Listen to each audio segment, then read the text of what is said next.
Group and River 92.7 are bringing you all home Oahe Zap games all season long. Tune in on the radio, listen on the app, or watch live on drgnews.com. Now, let's send it to the broadcast booth for some Oahe Zap baseball. Since this stadium was constructed back in 1935 to this date, no bigger series has been held at this ballpark as the one we are about to get underway here. About 10 minutes from now between the Oahe Zap and the Hastings Sodbusters. 2 wins, they're in. The Zap trying to punch their first postseason ticket in the organization's history here at home in front of Central South Dakota's biggest Zap fans. And here's 2 of them right here. Hello, everybody. I'm Justin Cowart alongside Dylan Beach and Eli Lewis in the broadcast booth. Dylan, about a month ago, we were talking about how this team might be turning the corner. They've played incredible baseball throughout the month of July, and they sit on the precipice of their first ever berth into the playoffs. All they need to do is win 2 games. There is another way that they could get in, but win 2, no doubt about it. Don't need help from anybody else around the league. You're into the postseason for the first time ever, taking on the Spearfish Sasquatch in the championship series. What a roller coaster it's been. And at least 2 games left on the schedule. We hope for more. Yeah, it's been a roller coaster to say the least, Justin. But, man, it has been a fun season of Zap baseball. The best season this team has had by far in their history. A chance if they win these last 2 games to go 10 games above their previous win record. Make the postseason for the first time with a chance to bring home some silverware back to Pier. It has been quite the season for the Oahe Zap. I like that. Bring back some silverware. I didn't what is the winning trophy? A big fork or something like that? Maybe silverware. I mean, that's trophy, man. That's trophy, baby, and that's what the Zap are going for. I think we have to make our own trophy, though. I think you get a T-shirt if you win the league. Well, the way that the playoffs are set up, anything can really happen. You never know what it's going to expect. This team wants some rings. They want some bling, and they can do so with 2 big wins here at home as they welcome in the Hastings Sodbusters. But it has been an incredible run, and it's been some incredible baseball games in the past couple weeks. The playoff picture has been foggy for the most part these last 2 or 3 weeks as the Zap have been winning a lot of games and really just been kind of looking around the league. As it sits right now, as we mentioned, the Zap can punch their ticket in by winning the second half of the season here as the Spearfish Sasquatch won the first half. They would get in on record alone in the second half if they were to win today and tomorrow. Now, if they won tonight and the Casper Spuds beat the Spearfish Sasquatch in game 1 of their 2-game series, then they would also get in with the Zap because of the winning percentage. It's a pretty unique situation in the playoff setup. Now, the third scenario is with the Spearfish Sasquatch winning the first half and the second half that it would come down to overall win percentage from the season. Now, the Zap are currently sitting ahead of the Casper Spuds, and what the Casper Spuds could have done was to punt this weekend, but with the Zap win last night over the Fremont Moo in extra innings, it has essentially come down to the Zap recontrolling their destiny, and it's a win-and-get-in scenario. Yeah, it was kind of looking like there for a bit that Casper could just lose their games versus Spearfish and make the playoffs, which would have been, in my opinion, a very, very bad look for league competitiveness. If you have a guy in the second half just going out there and throwing games so you can make the playoffs, that didn't make a lot of sense, but credit to Hastings. They have made it a very competitive playoff race because they're only like a game back on overall record for the entire season, so that kind of took that out of play, along with the Zap really turning it up in this second half, doing what they needed to do. And with a win tonight and a Casper Spud win, the Zap could be out there celebrating on the field here tonight. And don't forget about the Hastings Sodbusters, because as you mentioned, they too are a team in playoff contention. If they win both of these games here at Hyde Stadium, then they would get into the postseason. So it's still murky even with 2 games to play here in the regular season. Yeah, there's only one team out right now. Fremont Moo are the only team that can't make it. So, I mean, it's anybody's ball game still, Justin. And they almost spoiled the party for the Oahe Zap in their 2-game road series. The Fremont Moo were trailing 8-4 in the 7th inning before their offense lit on fire in their game on Thursday night. The Fremont Moo would come back. They would win that game 12-8 after scoring some runs and maybe some fumbles and some errant plays from the Oahe Zap. looked like they were going to play spoiler yet again last night as they went back and forth in one of the wildest games of the season. We were just upset that it wasn't here at Hyde Stadium. The Zap do get the win. I believe final score 12-11. The Oahe Zap would score 3 runs, and then the Casper, I'm getting all mixed up with this playoff picture here. The Fremont Moo would come back and score 3 runs. The Zap would score 2. The Moo would score 2. But finally, in the 10th inning is when the Zap went up 3 runs. Quinn Ludvigsen allows 2 runs to come across. He puts a runner on second base in the bottom of the 10th inning, and then he strikes out the side to get the Zap the win. Kind of been a picture of what this Zap season has looked like all in 10 innings worth of play. Yeah, last night was a boxing match. The night prior even then, too, with the Moo coming back late in that game, and you did what you needed to do. You would have loved to have had both of those because you'd be in the playoffs right now more than likely, but you still drive this season. You are in the driver's seat to make the playoffs, and that is a beautiful thing. If you win both of these games, you're in. If you win one of these and results go your way, you're in. You control your destiny. You have a chance to do something that this team has never done or never even gotten close to doing, Justin. And it's pretty comical. Maybe this team in the Zap has a flair for the dramatic. They wanted to do it in front of their home fans as a good crowd continuing to file in here at Hyde Stadium. But that's kind of been what we've seen out of the Zap in the month of July, but not the month of June. You put the Zap from June in that game last night, I think a lot of those guys down there in that Zap dugout, including some of their coaches, would probably say, yeah, we probably come out of the losing end of that game, but it just shows how good this Zap team and how far they have come here in the second half of the season. Yeah, I think if you put the Zap from June versus the Zap in July up in a game against each other, it would not be very pretty, Justin. I think the June Zap would get up 3-0 early, and then the July Zap would come back and win 13-3 is about how that would go.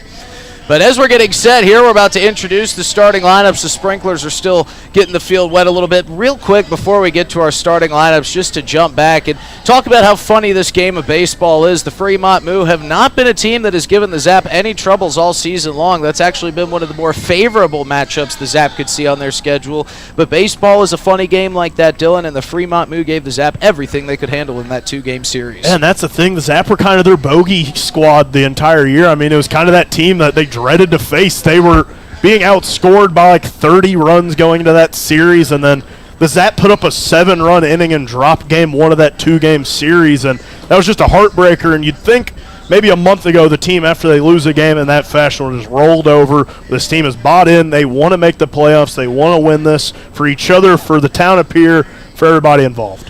And the Hastings Sodbusters currently huddled up. They, too, as we mentioned, on the precipice of possibly punching their ticket into the postseason as well, but they show up with a little bit lighter of a lineup than we saw the last time they were in town. A few guys missing from that roster. It is Summer League baseball. Colleges are calling, and some of those guys have to report back to camp, but a little bit of a different look lineup here for the Sodbusters today. Yeah, they didn't bring a lot of guys for still being in the playoff push. I'm not sure if anyone shared that news with them, that they've had a great second half as well and are just on the edge of things, but they don't have a lot of guys for this weekend. We'll see how thin that team runs. It quite possibly could be that they were just as confused with the playoff format and the playoff picture as everybody else was, that the ILB might want to relook and rework a little bit as this league continues to grow and better teams continue to emerge. So let's introduce you to both starting lineups here this afternoon. For the visiting Hastings Sodbusters, it'll be Max Israel leading things off, and DHing at Jet Hannaford will be in center field.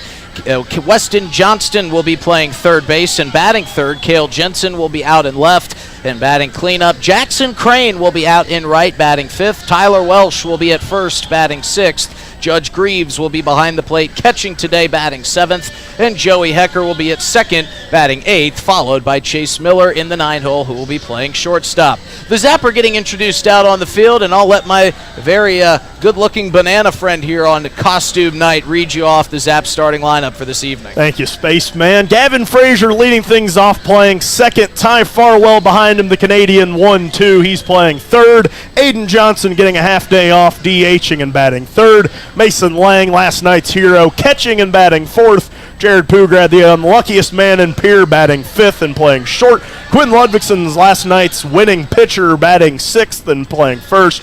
Jake Daly at the 7 spot playing right. Andrew Phillips out in center, batting eighth. And Tyler Hoffman rounding things out, playing left. You mentioned Mason Lang was last night's hero. He had a couple big hits and some big moments, including the game-winning runs in the 9th inning that propelled the Zap to the win. We'll dive into that series a little bit more before we get to first pitch. We send it across press boxes into the other booth where we will have our national anthem performed by the great Jeff Adels. We send it over there. We'll be back after the anthem is sung here at Hyde Stadium.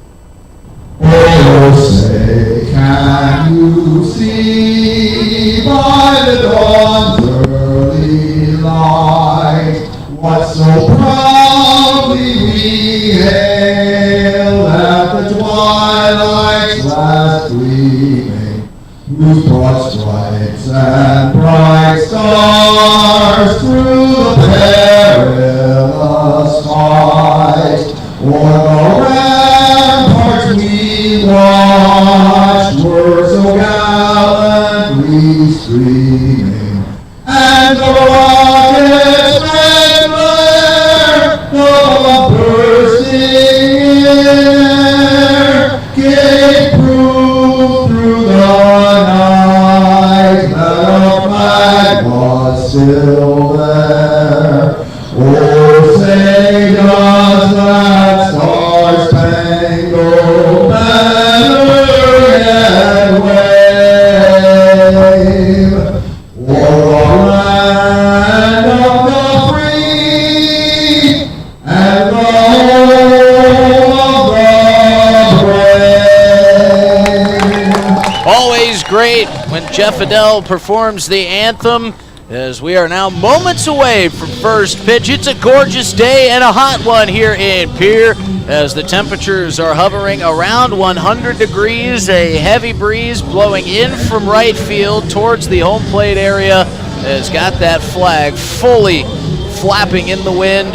The Zap, as chosen by starting pitcher A.J. Ponciano, are in their baby blue tops with the Zap Z on the left breast. Underneath the right breastplate is the numerals in white outlined in blue and yellow, with the white pants, a blue line down the left and right side, and the navy blue caps to top it all off. For the Hastings Sodbusters, looking ever so close to those Oakland Athletics green and yellow, who are now no longer the Oakland Athletics, but the Hastings Sodbusters sure wearing those green and yellow jerseys with some pride. They've got the gray bottoms. Couple guys going with the stirrups in the yellow striped socks, as their hats are yellow and green as well. A.J. Ponciano out on the mound, and warming up in the bullpen is the Hastings Sodbusters starter Ethan Marshall. That'll be the pitching matchup today.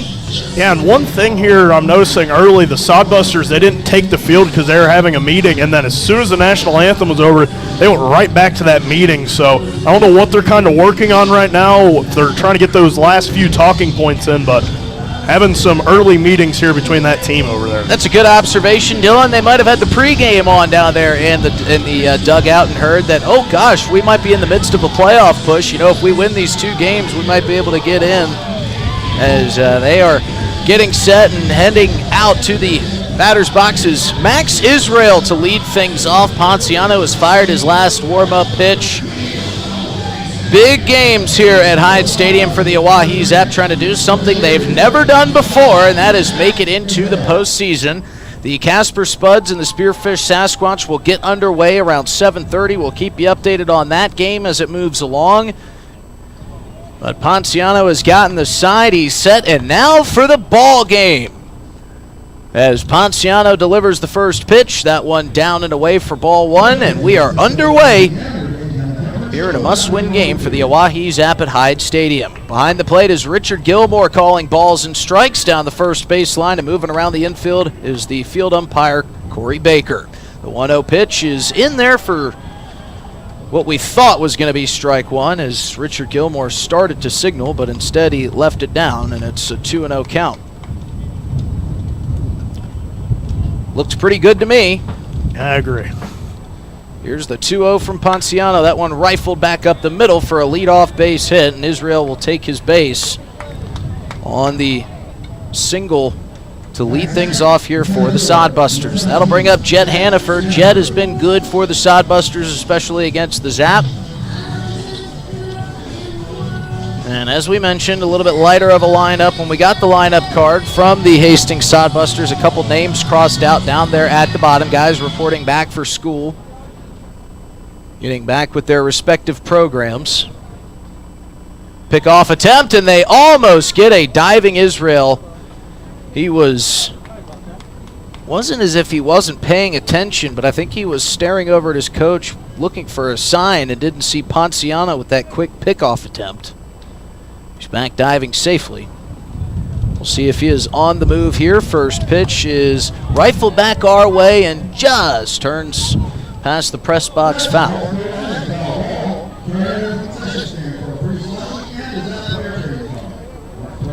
Weston Johnston in the on-deck circle.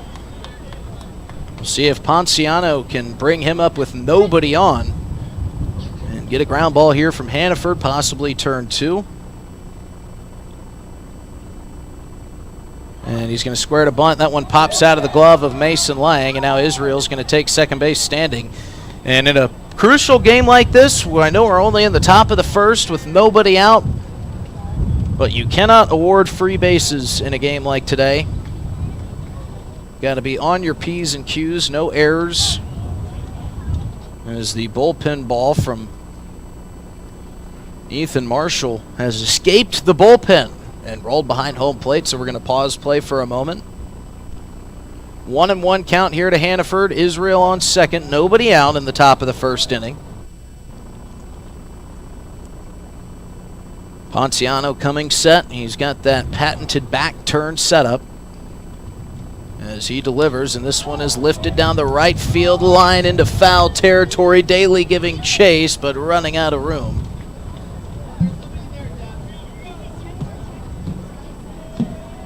As this team feels like they know what's at stake here, they know what's on the line when I'm talking about the Zap. You know, maybe feeling a little bit of that pressure in that Fremont Moose series. Everything was going swimmingly in the first game. They were leading 8-4. But then the wheels came off the wagon. Here's the 1-2 pitch to Hannaford. Swung on, foul back into the netting on a fastball up in the zone.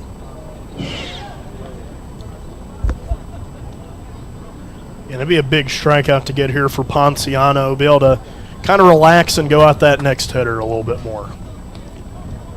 Ponciano gave up the leadoff single on a 2-0 count. He's ahead 1-2 here to the 2-hole hitter, Jet Hannaford. And this one is in there for strike 3. A good off-speed pitch sends Hannaford back to the dugout. He goes down looking. And right on cue, as Dylan mentioned, that would be a big strikeout for Ponciano. See if he can continue to work well here in the top of the first, trying to avoid those big pitch counts that we've seen all too often here at Hyde Stadium out of Zap starters. Seen a couple guys get up into the high 20s, even some in the 30s in the first frame, as the first pitch misses high to Weston Johnston. And I think if you're the Zap here, you're willing to empty the tank, do whatever is necessary, put any arm out on the mound, no matter how long they've been on a break or how short they've been on a break, trying to get to the playoffs. 1-0 in there to Johnston for strike 1. Good off-speed pitch from Ponciano, and that's something we've seen out of Ponciano this year, is when maybe he doesn't have the command of that fastball, he often relies on that off-speed pitch to get him out of trouble. And he's been doing that here to the second and third hitters. Count even at 1 apiece. Israel with a modest lead at second. And now we've got a late time awarded from Richard Gilmore as Ponciano was halfway through delivering the pitch. I think if I'm Ponciano for the effect, I just throw that ball wildly somewhere. I just let it release. But another late time awarded here at Hyde Stadium seems to be a running theme here. That's the thing. You don't have to award every one of them. It's at the ump's discretion. Here's the 1-1, and that's in there for strike 2. Another gorgeous off-speed pitch. Johnston got a little bit crossed up on that. He started to offer a swing and then just kind of stopped at midway, as it looked like he thought that was going to drop out of the zone, but it dropped in perfectly, and Ponciano is back ahead 1-2. Yeah, the crowd loved that pitch. That had a little bit of flair on it.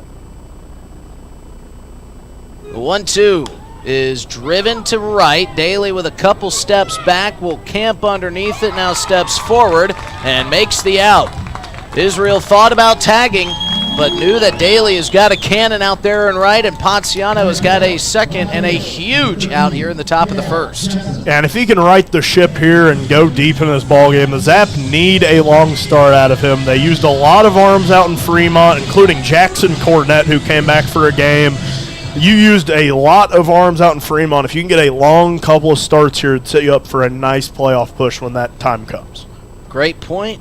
They had to use those arms. They had to get those wins in Fremont, as the first pitch is in there for strike one to Cale Jensen. Tell you what, after that 2-0 single to Max Israel, A.J. Ponciano was really locked in. Kind of what I was going back to saying is the 0-1 is rifled foul down the first base line. First base coach had to duck out of the way of that one. But you know, if you're Jamie Habiger, if you're Devin Skelton, you got to do whatever's necessary to get that win. And you'd love for Casper to get the win tonight. Maybe the only time you ever want Casper to win a ball game. If you get a win and Casper gets a win, then you can theoretically throw a position player out on the mound tomorrow. Here's the 0-2 to Jensen. That one is rifled into right, and Jake Daly hops, skips, and makes the grab on the fly. A solid shot out to Jake Daly is gloved for the third out, and Ponciano gets out of an early jam. He gives up a leadoff single to Max Israel, who took second base, but he gets out of it, gets a couple nice plays out of Jake Daly in right, and we are all square here, no score after the top half of the first inning. We'll stay right here for our first inning Fiber Fact, brought to you by Venture Communications.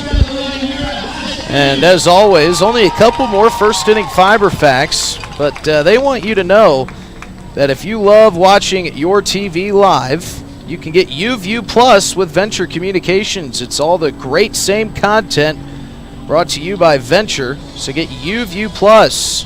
It's the only available with Venture Communications and only brought to you with fiber. So contact them at 605-852-2224 to get your fiber optic needs taken care of. As we head to the bottom of the first inning, a little bit of Michael Jackson playing over the speakers here, and always love to see Richard Gilmore get down with the tunes, the home plate umpire. Always doing a little bit of dancing with the tunes come on. Whether he's behind the plate or out in the field, you won't see the same moves out of Corey Baker, our base umpire here today. Hey, and Richard Gilmore's from Gary. We got to give him a pass. He's got to be able to dance to Michael Jackson, man. That's his hometown guy right there. Oh, he always gets a pass no matter what. Richard Gilmore is one of the more favorable umpires with these ILB teams, maybe, especially with a lot of the coaches. But I think there's a familiarity with him, with some of these coaches and players who have been around this league for more than just 1 year, more than just one half season. But he's one of the cooler heads in terms of umpires. He takes a lot from coaches to the point where we've seen him kind of getting some jawing matches with coaches and thinking to ourselves, I can't believe he's allowing this coach to stay in the game.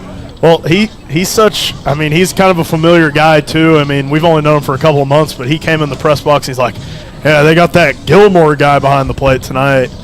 But he's a nice guy. See how he calls this game here tonight. He's patent to call the strikes really slowly. He is. We talked about the Zap having a flair for the dramatic.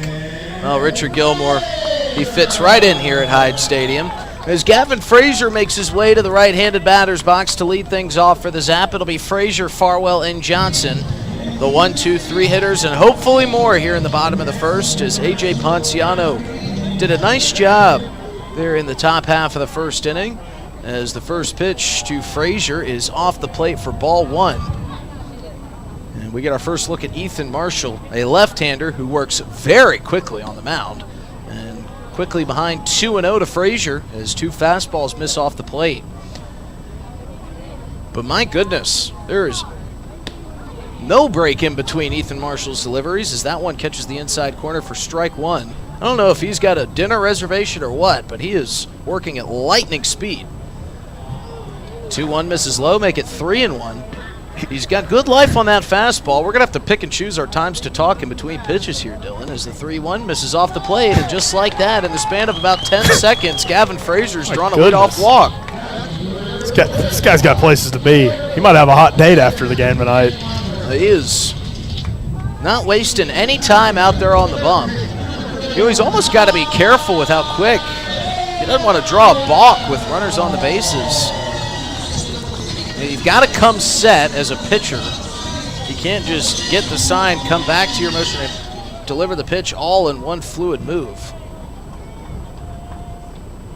First pitch to Farwell is in there for strike one. That lively fastball catches a piece of the corner.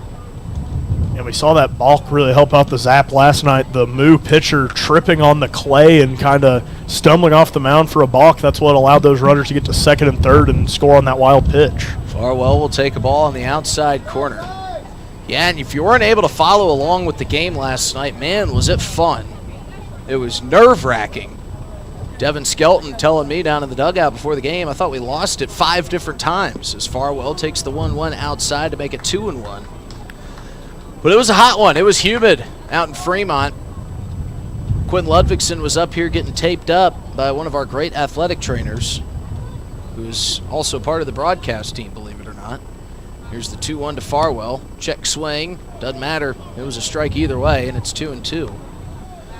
McHugh was telling us, he said, man, we had to change out the ball after the 5th inning. Each and every pitch that was put in play.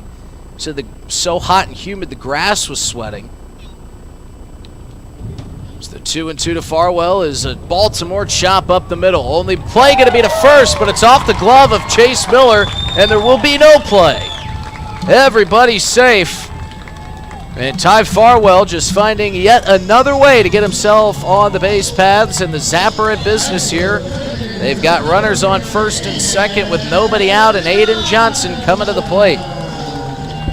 And you'd love some early run support for A.J. Ponciano after he got out of that jam in the first inning. See how deep he can take you into this ball game. Yeah, it wouldn't hurt to take a visit to Aiden's area right here for Johnson, as he lets the bat fly, and that one into the netting over there by the Sodbuster dugout. Look out. Talk about the humidity and maybe the grass sweating a little bit. I think Aiden Johnson's hands might be sweating a little bit too, as he swung and missed at that first pitch, and the bat. Yeah, we've seen some baseballs almost hit those guys over there, but I don't think we've ever seen a bat almost hit the opposing team in the dugout. Well, in true, with Happy Gilmore too coming out. Here's the pitch to Johnson, and that one's going to clip his pant leg on the way by, and he'll be able to take the base. And now they're loaded for Mason Lang, who did a ton of damage last night and has the chance to do even more here today. A big at-bat for last year's team MVP, and coach coming out to talk to him. He is not a big fan of that call. Yeah, Josh Printer wanting to have a chat with Richard Gilmore, and, well, it's getting ever more animated. So now he's going to go out and talk to his pitcher, Ethan Marshall. Let me finish my Happy Gilmore point, as Marshall is working so quickly we can't even put any quips in, but now at the hit by pitch.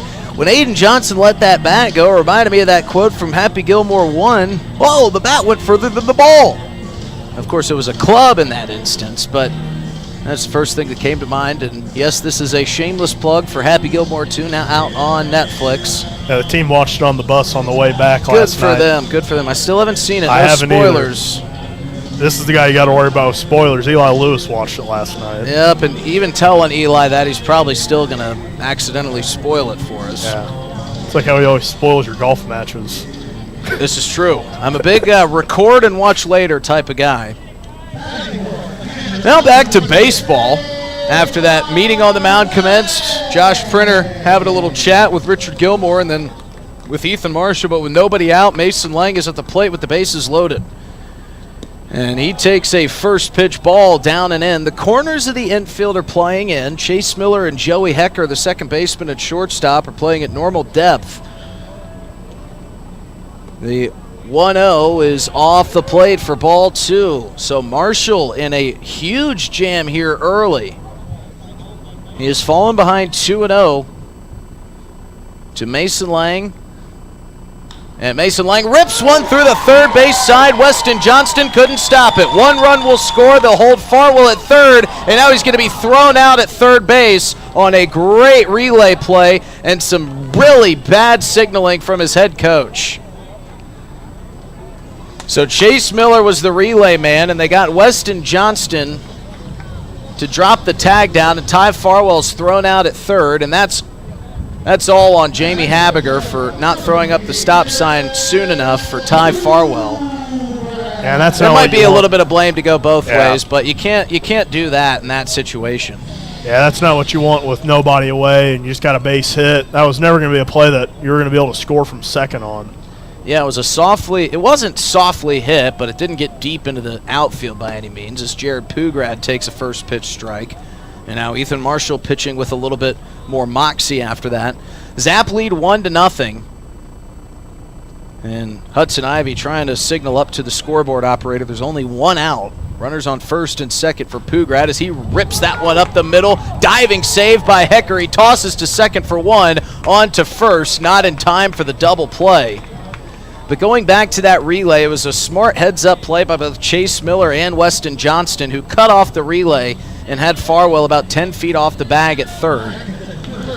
And you got to tell, if you're Jamie Habiger, you're probably thinking, I should have thrown up the stop sign much sooner. Ty Farwell probably could have had a little bit more awareness of where that play was going and known, like Dylan said, he probably wasn't going to be able to score from second on a softly hit ball into left field.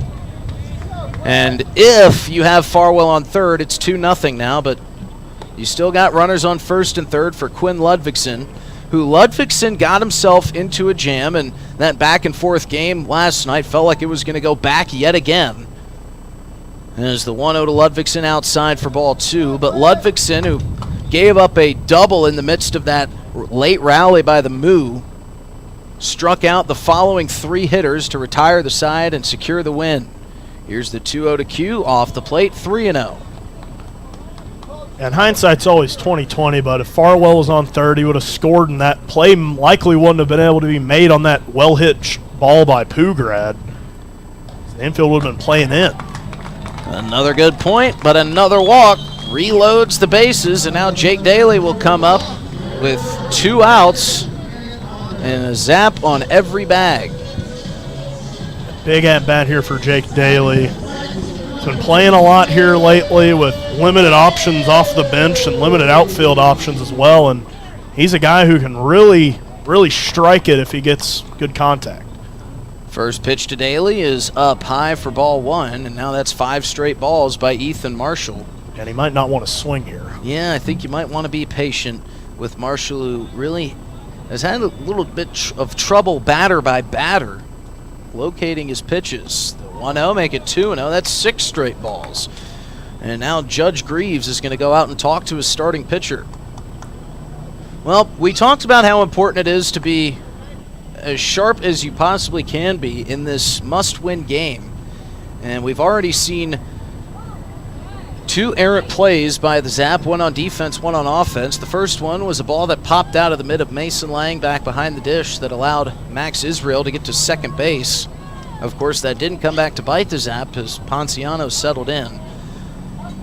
But then maybe a little bit of blunder by Farwell and the third base coach, Jamie Habiger, as that one's fouled off by Daly into the netting for strike 1. That was the 24th pitch in this inning by Ethan Marshall. He's only thrown 9 strikes.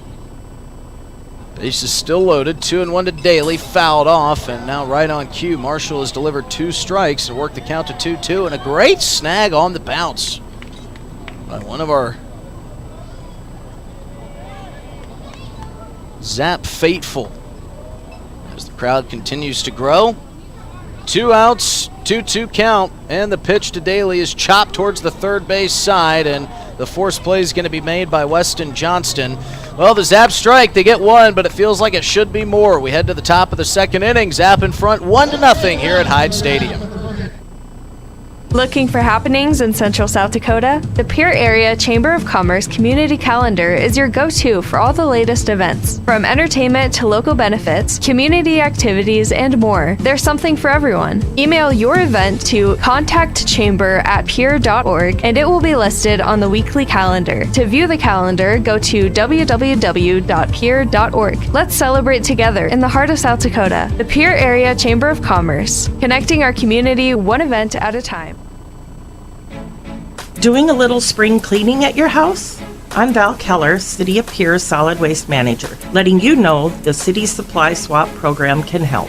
We'll recycle cleaning supplies, paint, and other household chemicals you don't want anymore. Plus, you're free to take any products other people dropped off for recycling. The swap program helps our customers and keeps things out of our landfill.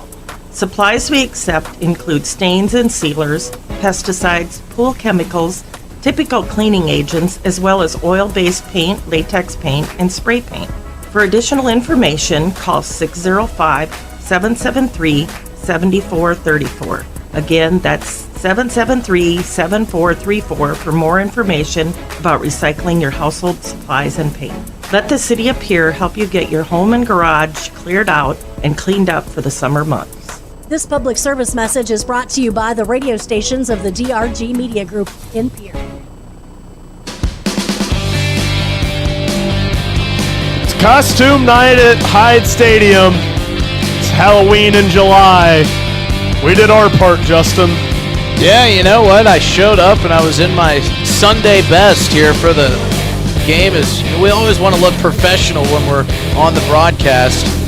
But I realized and remembered it was costume night, so I had to race home. As Ponciano sets, fires, and that one fouled off into Capitol Ave for strike one. But you know what? I have just one Halloween costume in my repertoire. I use it all the time. It's the only one I use, so I knew that I had something for the people. Yeah, I got a couple from when I was younger. This banana costume was the only thing I had left in my trunk of my car. As Ponciano fires the 0-1, that one ripped foul down the third base line, just narrowly avoiding Coach Printer. You never know what you can find in the trunk of the car. Yeah. Well, typically I have a lot of them in the car because I'm loaning them out to people when I'm at school, but Kool-Aid Man wasn't there. I didn't have that one. I had a Thomas the Train costume from when I was a kid that my nephew evidently gets cracked that. out, or sometimes gets cracked out still, but none of them were there except for the banana costume, so I threw it in the wash the other day, and we're here now. Ponciano trying to get another quick out.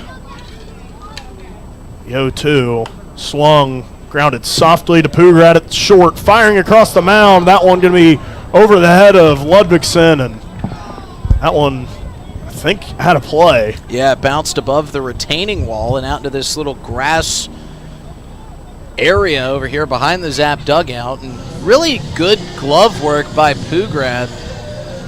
Haven't seen him miss that high, but again, it's another mistake here by the Zap that now you've got a leadoff runner on second with nobody out when you feel this by no means a routine play. Of course, we've seen Pugrat make plays like that look routine all season long. And now if you're Ponciano, you got to really settle in here. And it goes back to the bottom of the first inning when you feel like you definitely could have scored more than just the one run.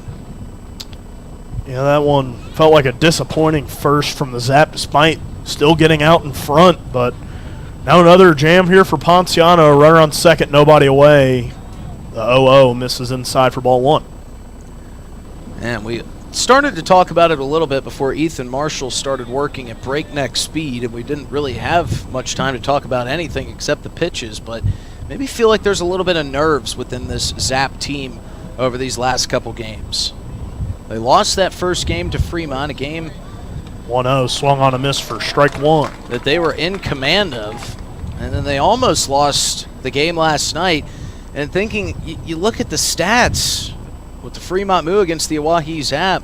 Zap had no business being in close games, it looks like, on paper against Fremont. Of course, Fremont is a team that has grown a lot, much like the Zap have throughout the season. And they're a great team at that. ballpark they play in, as that one misses off the plate for ball 2. They're a much different team at home, but those still felt like games you should be winning, especially if that lead you had out in game 1. But kind of feels like there's some nerves between both of these teams. Marshall firing a lot of balls in that first inning. See how both of these teams kind of settle in as they both try to control their own playoff destiny. 2-1 from Ponciano, swung, grounded softly to Pugrad again, firing across the time. This time on the money. Ludvigsen jumping, keeping the toe on the bag, and making the first out of the inning. Yeah, a little bit of a high throw from Pugrad, but much more containable for a tall guy, like you said, in Quinn Ludvigsen. But that's always good for a guy who makes an error like Pugrad to get another opportunity to just wipe that clean.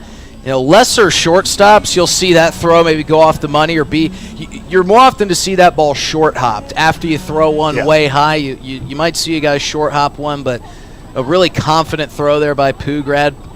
Delivered it right where it needed to be. And it's good to see him kind of shake that first play off and bounce back with a nice play there. Judge Greaves at the plate for the Sodbusters. He watches ball 1. And with the sound-gloved first baseman like Quinn Ludvigsen, you've got to keep it in that general vicinity, and he can bring it in. He's been very good at defense at first this season for the Oahe Zap. Sure has been. This whole team, this infield, has felt very defensively sound throughout this season, as the 1-0 swung out in front for strike 1. Yeah, and you go back to this infield before Jared Pugrad joined the team. And it was still a good infield, but it felt like Gavin Frazier was really your only sure-handed guy out there, as a lot of these guys still trying to find their way and still get their footing. But once you added Pugrad, 1-1, off speed, drops in for strike 2. Then everything changed. You had a very dynamic middle infield where you could put Pugrad at second and Frazier at short, or Frazier at second and Pugrad at short, and then you get to kind of roll through some different options at third base. But the addition of Pugrad has been a game changer for this Zap team. That one missing off the plate now. 2 balls and 2 strikes to Judge Greaves. And it's also got to be said that not only when you added Pugrad, you got the defensive bonus, but his bat has been outstanding. Even on, we've seen more times than Nick Golden's been hit, hard hit balls by Pugrad where he's been robbed. The unluckiest man in Pier. The 2-2 now skips in. Good block there from Lang to keep that one in the glove and keep the runner put. I mean, even if you just take half of those hard hit balls, that Sports Center top 10 plays were made to rob Pugrad of a hit, you take half of those and let those fall down for base hits, his average is probably up in the mid-400s, I would imagine. Full count now for Ponciano. Runner on second, 1 away. That one swung on and missed for strike 3. Big K there for A.J. Ponciano. How about Ponciano now? 1 out away from getting out of another jam where you get a runner on second base, nobody out. And he really is about as cool as they come out there on the mound. You know, you talk to him, he's so soft-spoken, doesn't really let anything rattle him at all, but once he gets on the mound, he just changes his mentality, becomes a different person. And once you get him on the basketball court, too, the 0-0 fouled back the other way. Finally got the chance to play with A.J. Ponciano. Oh, did you? Go up to the Y and get a little pickup game in? We had our YMCA community event. We were playing some basketball with the kids, and while they were all playing, what's that game called, Eli, with the dodgeball? Gaga ball is what the kids were all playing. We all played pickup basketball without him, as Ponciano sets fires, drops in there for strike 2. I was on Ponciano's team for at least a couple of games. I don't think we lost, though, so he wasn't too unhappy with me. Sounds like a good community event. All the kids go and play something, and everybody, the whole Zap squad just goes and does something else. A lot of us were playing Gaga ball with them as well, but we got kicked out. Shocker. We didn't actually get kicked out. A lot of them were still playing. The 0-2 from Ponciano fouled off into Capitol Lake. Never mind, right on top of that car over there. I thought that one was sure to get to the lake. And this will be a big strikeout here because it'll be the 3rd out of the inning. They'll be getting out of the jam, and it is today's beer batter. Ponciano looking for his 3rd strikeout and $2 off a beer for all the folks at Hyde Stadium on a scorcher. One of the hottest Saturdays we've had. The 0-2 misses way off the plate for ball 1. Yeah, I think Ponciano here is kind of just shifted his focus back to Hecker at the plate and not really worrying about that guy on second. I love that approach. This is the only out you need to worry about is the guy in the left-handed batter's box. 1 ball and 2 strikes to Hecker. Offering misses off the plate for ball 2. Count runs even. And I know the defense has been a little shaky to start, a couple wild throws, a couple of balls bouncing out of gloves, but this is one of the top defenses in the league, and I think Ponciano should feel comfortable throwing something in the zone and letting his defense make a play to get him out of this jam. 2-2 here from A.J. Ponciano. Sets, deals. That one popped up into foul territory down the third baseline. Farwell giving chase, running out of room as that one drifts out of play. Yeah, and the wind did a number on that one. As we mentioned, it's blowing from that right center part of the ballpark in towards us here in the first baseline press box. And just watching that ball, we got a better angle of it than anybody because we're elevated. Watching that ball go straight up the elevator shaft in a straight line and then taking a bow curve off as the wind pushes it foul. Definitely kind of maybe robbed an out from the Zap there. 2-2 from Ponciano. Once again, soft hit right into the glove of A.J. Ponciano. He flips to Quinn Ludvigsen for the third out. No. What a play from A.J. Ponciano to get out of the jam. The Zap still lead 1-0. We'll be right back here at Heinz Stadium and River 92.7. Thinking of travel? Pierre Regional Airport offers non-stop flights to Denver. Starting August 1st, book your destination at United.com. With United Mileage Plus, you can save more by earning miles when you fly from Pierre Regional Airport. 1-hour flights to Denver and the world beyond. Avoid the crowds, avoid the drive, and enjoy free parking when you fly from Pierre Regional Airport. United Airlines in Pierre starting August 1st. Skip the drive. Fly from Pierre.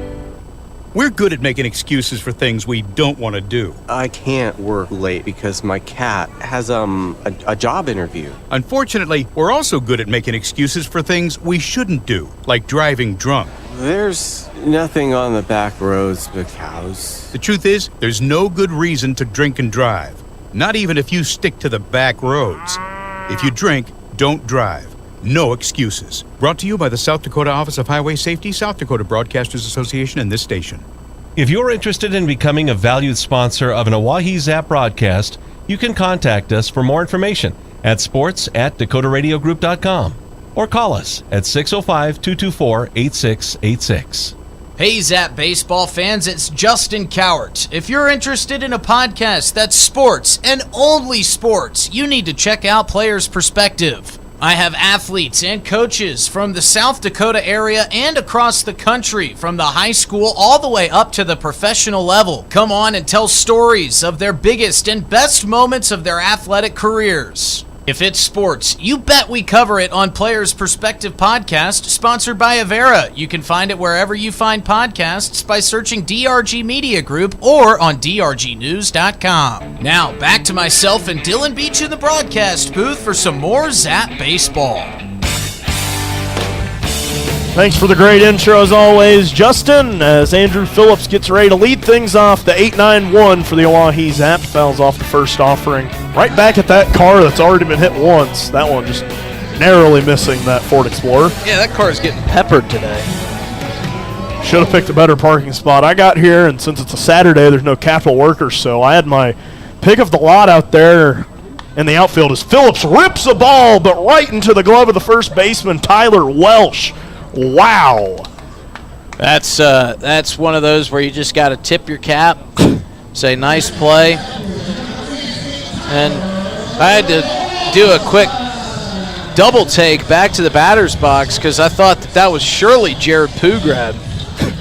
Because that was such a nice defensive play there from Tyler Welsh. It almost had to be Pugrad, who gets robbed like that all the time. But, hey, really nice swing there from Andrew Phillips, but an even better play.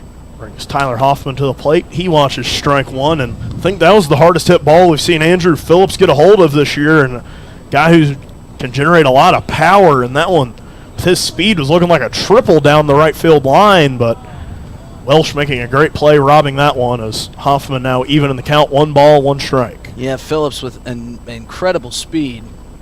1-1. in there for strike 2. Might have still been running. Marshall settling back in nicely, getting it out on 2 pitches on Andrew Phillips, now ahead of Tyler Hoffman 1-2. Sets, fires, right down Main Street. Hoffman goes down looking on a good pitch there from Ethan Marshall. Yeah, and that's one that if you're Hoffman, you'd like to defend the plate on. He has shown that he's going to throw strikes in the zone, and he did so again there. One of the maybe few flaws of this Zap roster this season has been not defending so much at the plate in 2-strike counts.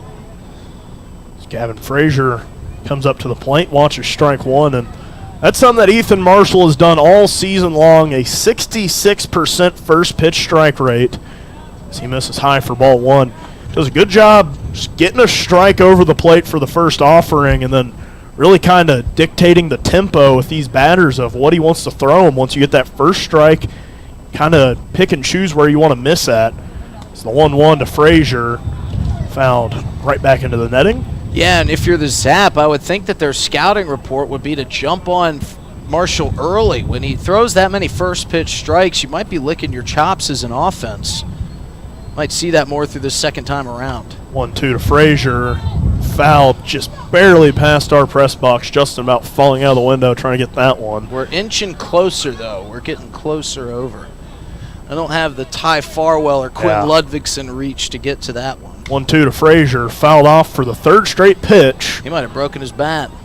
As he's heading back to the dugout, certainly looks so. Sure sounded like it. He might have. I think he loved that bat, the way that he just tossed it down. Always a hard thing saying goodbye to a nice wood bat, but yeah, and if you're like me, sometimes you're not even the one that gets to break it. Hey, buddy let me borrow his wood bat, and I snapped it on the 3rd swing. 1-2 from Frazier. He just borrowed Aiden Johnson's bat as he watches ball 2. So we'll see if he doesn't repeat Justin Cowart's Sorry, Jeff. childhood nightmare. Yeah, nightmare as Frazier swings through that one for strike 3. Ethan Marshall coming back, working quickly. A 1-2-3 inning for the Sodbusters starting pitcher. Zap still lead 1-0. We'll be right back here on the Oahe Zap YouTube and River 92.7. Hey, it's your phone talking. Yeah, your phone. You know, that thing you're constantly picking up and poking around. Listen, when you're behind the wheel, would you please give me a break? You'll have plenty of time for your TikToks and, I don't know, texting your friends after you put it in park. Distracted driving, friend, no joke. One quick text or social media feed can cause a crash, and hey, I don't want any part of that. You got someplace to be, and trust me, I'll enjoy the downtime. Brought to you by the South Dakota Office of Highway Safety and its station. Dunes Golf is celebrating their 30th anniversary this summer. They look forward to seeing old friends and new acquaintances on the driving range and on the course throughout the summer. Play 9 or 18 holes, pay by the round, save with a punch card, or become a member for unlimited play. Dunes Golf is a great location for group outings or a summer play day. Call 605-223-2525 or see golfdunes.com. Just 1 mile north of Fort Pierre on Highway 1806. Dunes Golf. Thinking of travel, Pierre Regional Airport offers nonstop flights from Pierre to Denver. From there, you can fly anywhere.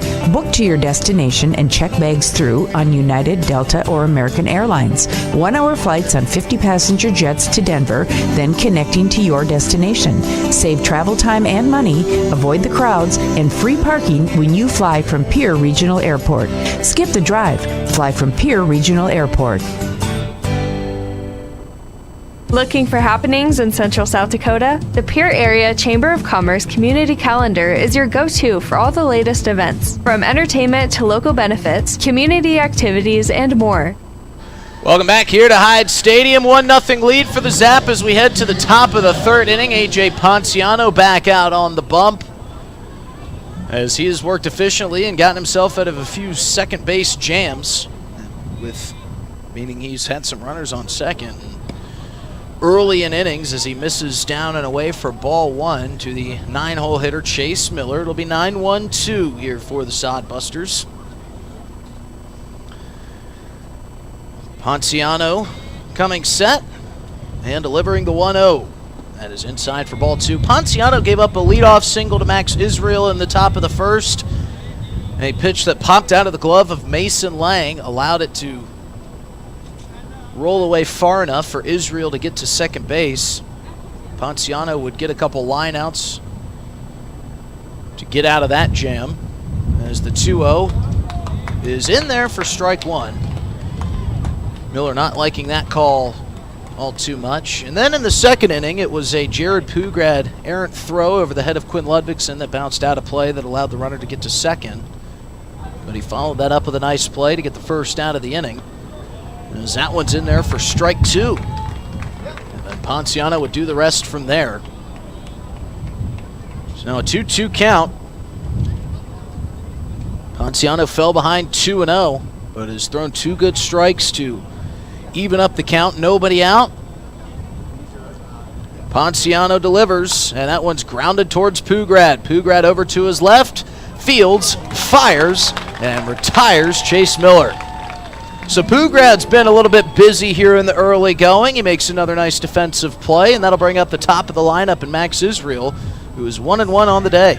And it's kind of been like he's been calibrating out there at shortstop. The first one went way over the head. The second one went still high, but in Ludvigson's reach, and then that one right in the breadbasket. Well, it's been a little while since these guys have played at Hyde Stadium. I know it. Compared to what they have, how long their homestands have been in the month of July. This has been an eternity since they played at their home ballpark.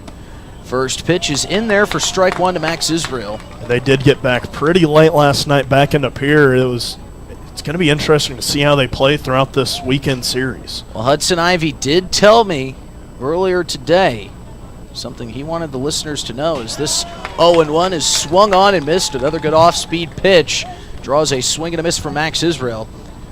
He said, hey, I want the listeners to know, even with the team getting in around 6 a.m. this morning, it doesn't faze us one bit. He said they came ready to play today. Here's the 0-2 pitch to Israel. That one is ripped and past the outstretched glove of Ty Farwell. And Israel continues his good day. He's now 2 for 2 with 2 singles, and he does that one on an 0-2 count. And I think Katie Acosta, she doesn't have a crystal ball like we do with our predictions. Hers are a lot more stat-based, but Israel, another guy she pointed out in that scouting report, is a guy who's been swinging a really hot bat here lately for the Sodbusters. Man, it's kind of a catch-22 because you love to get ahead 0-2, but you got to be careful even in a favorable count like that for a pitcher. To a guy swinging a bat like Israel, and he made him pay there. We'll see if he wants to try to steal second, as that one is check swing and goes off the nub of the bat of Jet Hannaford for a foul ball, so it's 0-1. So very unfortunate circumstance there for Jet Hannaford. Ponciano will take it, as Hannaford trying to check his swing. It might be good, though, for Hannaford. Hate to see that one catch him on the hands, as that could do some damage. They're going to check on Israel over at first. He's back diving safely. And I think you'd rather, I know you never want to take strike 1 off the end of your bat on a foul ball, but I think you'd rather have that rather than maybe have to go to Avero for a broken finger tonight. Yeah, that could definitely break a finger or two. So good to see that that one caught wood for Hannaford. He's still behind 0-1, but he's in the batter's box. There goes Israel off for second. Throw down from Mason Lang. Not going to be in time, as Israel has got some speed. So the double play is off, but Ponciano is ahead in the count. That breeze intensifying, coming out of that right field corner. Well, it's right center is more of where it's coming from, and it's coming right back into our face. So not exactly favoring right-handed hitters today. As Ponciano takes a long look at Israel and now delivers, and this one is skied a mile high back behind the dish. Lang trying to play the wind, and he plays it perfectly. And Jet Hannaford is retired. And a good job by Mason Lang to stay with that one. It's never a routine pop fly in South Dakota, as that wind can do numbers on a ball. Yeah, we already saw that one in third, down the third baseline that went foul. It just went straight into the sky, and even with the wind blowing back towards the plate, it had enough to blow it out of play and steal an out from Ty Farwell. So now 2 outs with a runner on second. Zap leading 1-0 here in the top of the third. Ponciano's first pitch to Weston Johnston is off the plate for ball 1. It's another guy who's been really hot here lately for the Sodbusters. You'd love to get this out and work out of this jam and protect that lead. Ponciano coming set, a much different delivery time in terms of seconds to Ethan Marshall. Is that one another good off-speed pitch? Will even the count at 1 apiece. And Ethan Marshall, he was catching the ball back and was turning the glove around and had the grip ready to go. That cleat never left rubber. Ponciano, much more belabored, takes his time out there on the mound. 1-1 pitch is swung on, fouled off the end of the bat for strike 2. And Ethan Marshall might be a guy who clamors for the league to get a pitch clock. I mean, he works fast out there, and credit to him if he's throwing those strikes. It can really mess with the batter's tempo. Yeah, Ponciano is a guy who's always talked about his rhythm. That's one of the most important things to him. That's kind of where he gets those 3 or 4 steps, maybe even 5 or 6 counted from that left foot when he comes set. Here's the 1-2. In there for strike 3. Weston Johnston can't believe it, but he goes down looking, has a couple of choice words for Richard Gilmore as he leaves the right-handed batter's box. But for the 3rd straight inning, the Sodbusters get a runner on second and leave him standing right there. We head to the bottom of the 3rd. Zap still in front, 1-0 here at Hyde Stadium. The summer is here, and you know what that means. The Oahe Zap are back, and we at DRG Media Group are bringing you coverage of every Zap home game all summer long. You can hear all the home Zap games on River 92.7, or you can watch them live on drgnews.com at the River 92.7 station page. The Zap are offering you fans something new every single night, so get out to Hyde Stadium for some Zap baseball this summer. Purchase your tickets on oahezap.com or buy them at the box office. If you can't make it to the game, we've got you covered on River 92.7 Oahe Zap Baseball, brought to you by DRG Media Group. You know, we were talking about Ethan Marshall and the pitch clock and how quickly he works. Dylan, I don't even know if the clock operator would have time to reset a pitch clock with as quick of a tempo as Ethan Marshall has out there on the mound. But we head to the bottom of the 3rd, and it's the left-hander Marshall still out on the mound for the Sodbusters. Had a outstanding 1-2-3 inning in the bottom of the 2nd as he is getting ready to try to do a lot of the same in the bottom of the 3rd. Yeah, he's really settled in nicely since that first inning where he had those bases loaded a couple of times and did really well to get out of that jam, just giving up the 1 run. Very manageable deficit if your bats will wake up. And maybe that little jam that he eked out of, only getting dinged for the 1 run, maybe gave him a little bit of momentum that he's going to try to carry in here. It'll be Farwell, Johnson, and Lang, the 2-3-4 for the Zap. And, you know, you'd love to add a couple extra runs here and there throughout this game because you'd hate to look back on that bottom half of the 1st inning frame where you had the bases loaded with nobody out as the first pitch to Farwell is in there for strike 1. And another first pitch strike delivered by Ethan Marshall, and something the Zap hitters have not quite picked up on yet. Not really jumping on first pitches as this one bounces in for ball 1. And that's the thing that's kind of against the Zaps maybe code here lately, is they've been really patient in the second half, and that's been a large part of their success, is drawing those pitch counts higher, getting those walks, getting those free passes. And whenever you have a guy who's going to throw it right down the middle for the first pitch strike, it's kind of weird to adjust. As Farwell puts a charge into 1 out into deep right field, but Jackson Crane will settle under that just shy of the warning track and squeezes out number 1. So a good swing there from Farwell, but the wind battling against him may have knocked that down just a little bit, and that'll bring up Aiden Johnson with 1 out, nobody on. Yeah, that ball was hit very well by Farwell, but that wind, we've seen the wind rob some home runs this year at Hyde Stadium. I don't know if that one would have got out, but that one certainly would have been at the wall. Saw Matt Marsick get robbed a couple of times here at Hyde Stadium with that wind, but this South Dakota wind's no joke, Justin. That's one thing I will not miss. No, it absolutely is not. It's something that you definitely have to account for.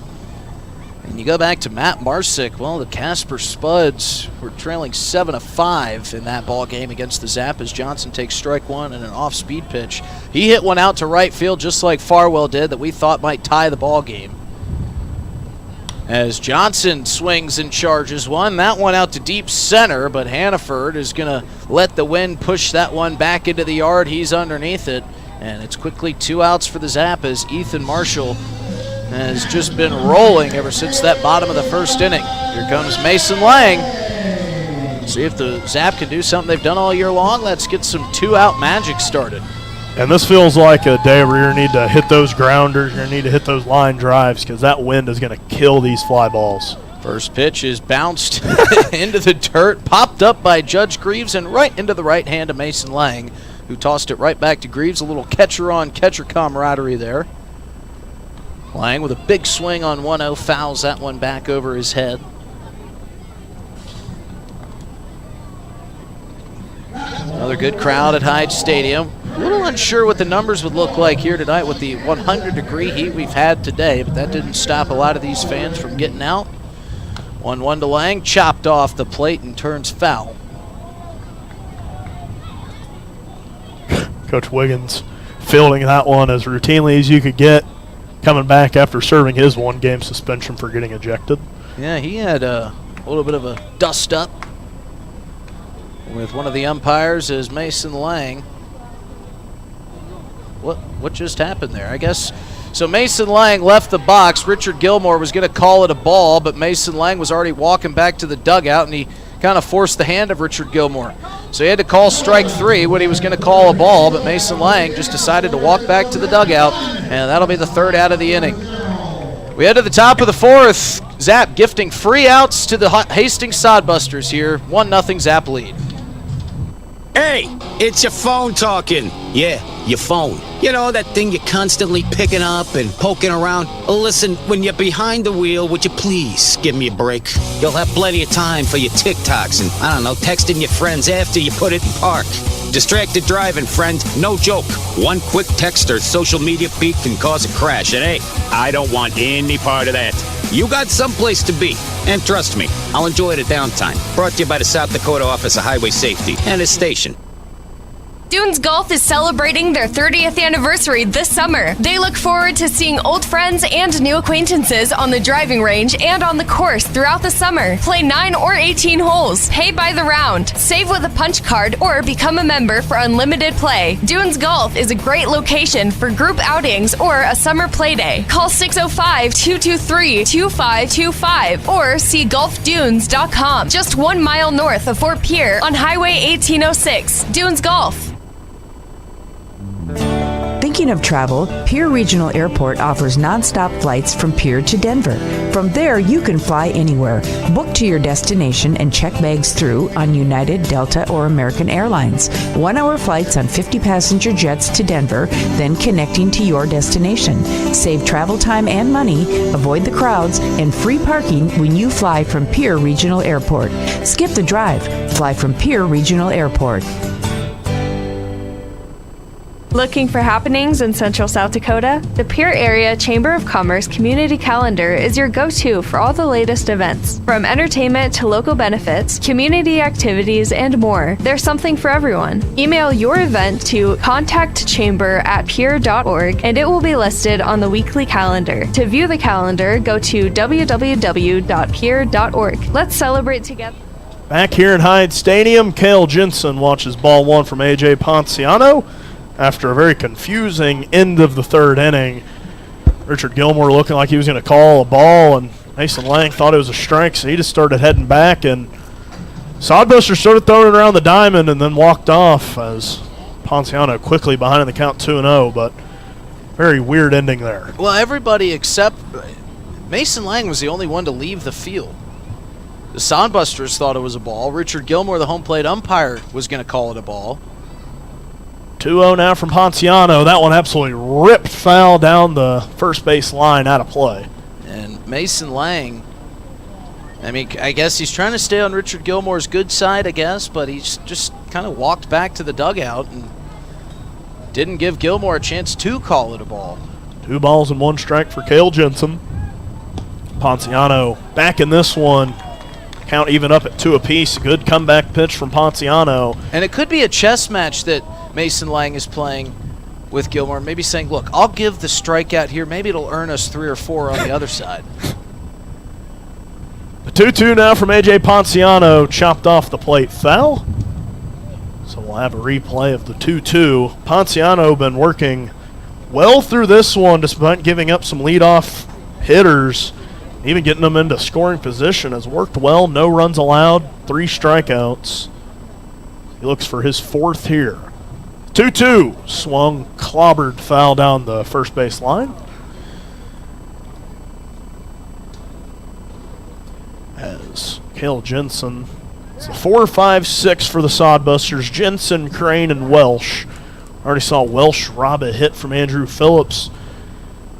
There's been some impressive leather being flashed at Hyde Stadium this year, but that Tyler Welsh diving snag over at first might be towards the top of the list. A.J. Ponciano also had a really nice one in this game. The 2-2 swung softly but foul into right field. So 3 straight foul balls from Cale Jensen, trying to work up that pitch count for A.J. Ponciano. And he got Gavin Frazier kind of playing shallow right center, right field back behind first base. They're playing the big old shift here. As Cale Jensen skies that one out towards the gap. Andrew Phillips chasing, calling everybody off, and making the play for the first out. Now the shift isn't banned in this league, evidently, because the Zap had about as big of a one as you'll ever see. Gavin Frazier was standing, I can't even describe it. He was standing about even with Jake Daly out in right field. Jared Pugrad was over behind second base, and then Ty Farwell was about where the shortstop would typically stand. Yeah, go back a couple years and think back to the shifts in the MLB, but think of the second baseman with an over-exaggeration of that. He was about near on the right field line. That one's ripped foul down the left field line. See if the Zap will give the shift to him now after he pulls that one foul. Well, you rarely see the shortstop shift. Yeah, that was pretty funny. But, Jensen seeing that shift said, I'm going to try to go opposite field, and credit to him, he did. He just popped it up. Still a good swing from Jensen. Just a little under of the wind we have here tonight into the shallow part of that gap out in left center field. The deepest part of the Hyde Stadium field, the 383 wall back there. The 0-1 now from A.J. Ponciano. Misses inside for ball 1. Yeah, and some clouds rolling in from that center field area. Not expecting any precipitation or anything like that, but it is bringing some stronger winds. 1 ball and 1 strike here to Jackson Crane. Ponciano setting, firing. That one driven high into center field. Phillips settling under it once again for the second out of the inning. Got to feel pretty comfortable if you're a pitcher knowing you got Andrew Phillips out in center. He's got such innate speed out there that kind of surprises you. When you look at his body build, you think, wow, this guy could probably toss around 225 on a bench 10 or 15 times without breaking a sweat. You don't think of him as a speed demon, but then when you watch him run the bases and track down balls in center, you're really kind of blown away by how fast he is. 2 outs now for A.J. Ponciano as that one skips in front of the plate for ball 1. Maybe taking a page out of Esteban Baca's book. He had that complete game shutout couple, now over a week ago here at Hyde Stadium. It feels like we haven't been here in a while. We would have loved for it to have been a shutout. Oh, not the shutout, the complete game, as that one is skied towards left. Another routine play now for Tyler Hoffman, bringing in the 3rd out of the inning. So A.J. Ponciano getting 3 long outs in the 4th inning. Zap still lead 1-0 here at Hyde Stadium. Looking for happenings in Central South Dakota? The Pierre Area Chamber of Commerce Community Calendar is your go-to for all the latest events. From entertainment to local benefits, community activities, and more, there's something for everyone. Email your event to contactchamber@pierre.org and it will be listed on the weekly calendar. To view the calendar, go to www.pierre.org. Let's celebrate together in the heart of South Dakota. The Pierre Area Chamber of Commerce, connecting our community one event at a time. Doing a little spring cleaning at your house? I'm Val Keller, City of Pierce Solid Waste Manager, letting you know the City Supply Swap program can help. We'll recycle cleaning supplies, paint, and other household chemicals you don't want anymore. Plus, you're free to take any products other people dropped off for recycling. The swap program helps our customers and keeps things out of our landfill. Supplies we accept include stains and sealers, pesticides, pool chemicals, typical cleaning agents, as well as oil-based paint, latex paint, and spray paint. For additional information, call 605-773-7434. Again, that's 773-7434 for more information about recycling your household supplies and paint. Let the City of Pierre help you get your home and garage cleared out and cleaned up for the summer months. This public service message is brought to you by the radio stations of the DRG Media Group in Pierre. We're up here in the broadcast booth trying to bring out the crystal ball, just speculating all sorts of situations here at Hyatt Stadium as Jared Pugrad getting ready to lead things off here. We've been talking about the first pitch strikes from Ethan Marshall, and it just feels like the Zap need to swing a little earlier than they typically have been over the last couple of weeks. And a perfect candidate for that is Jared Pugrad, who is a guy that loves to jump on the first pitch early. Yeah, we've seen that all season long. We've seen him do it with success. So this is kind of a match made in heaven, a guy who throws a first pitch strike close to 70% of the time, and a guy in Jared Pugrad who loves to jump on the first pitch. So we're forecasting a sharply hit base hit here for Jared Pugrad to lead things off on the first pitch. Marshall sets quickly. That one a little low for Jared Pugrad's liking. Watching ball one, starting off the bottom of the fourth. The Oahe Zap leading 1-0 on one hit for Mason Lang, as that one's in there for strike one. One hit, one error for the Zap. 2 hits, 1 error for the Sodbusters. That one is grounded sharply through the gap, just narrowly past the third baseman. He was diving for it, but Weston Johnston couldn't bring it in. And check the first box of our prediction there. Jared Pugrad getting on with a single. That one rings true. And what did we say? Quinn Ludvigson drawing a walk. The only problem is Ethan Marshall, after that first inning, not offering up many walks. He's been finding the zone pretty consistently. But we did think maybe the Zap get through this lineup the first time around, see what Marshall has to offer. Maybe they start finding some gaps. Ludvigson swinging on the first pitch. That one drilled out to left, but not hit hard enough. The left fielder, Cale Jensen, finding his way under that one. That was looking like it might be able to get over his head, but that wind blowing back in, probably assisting Cale Jensen on that one. Man, he really swung that one well. Hit that ball hard. I thought for sure that one was going to bounce off the base of the wall with as much power as he put behind that. But it just kind of died into the glove of Cale Jensen out and left. So Quinn Ludvigson jumping on a pitch early, but lining out to left as Jake Daly watches that one in the dirt for ball one. Daly trying to come up big here, get some more support for the Oahe Zap.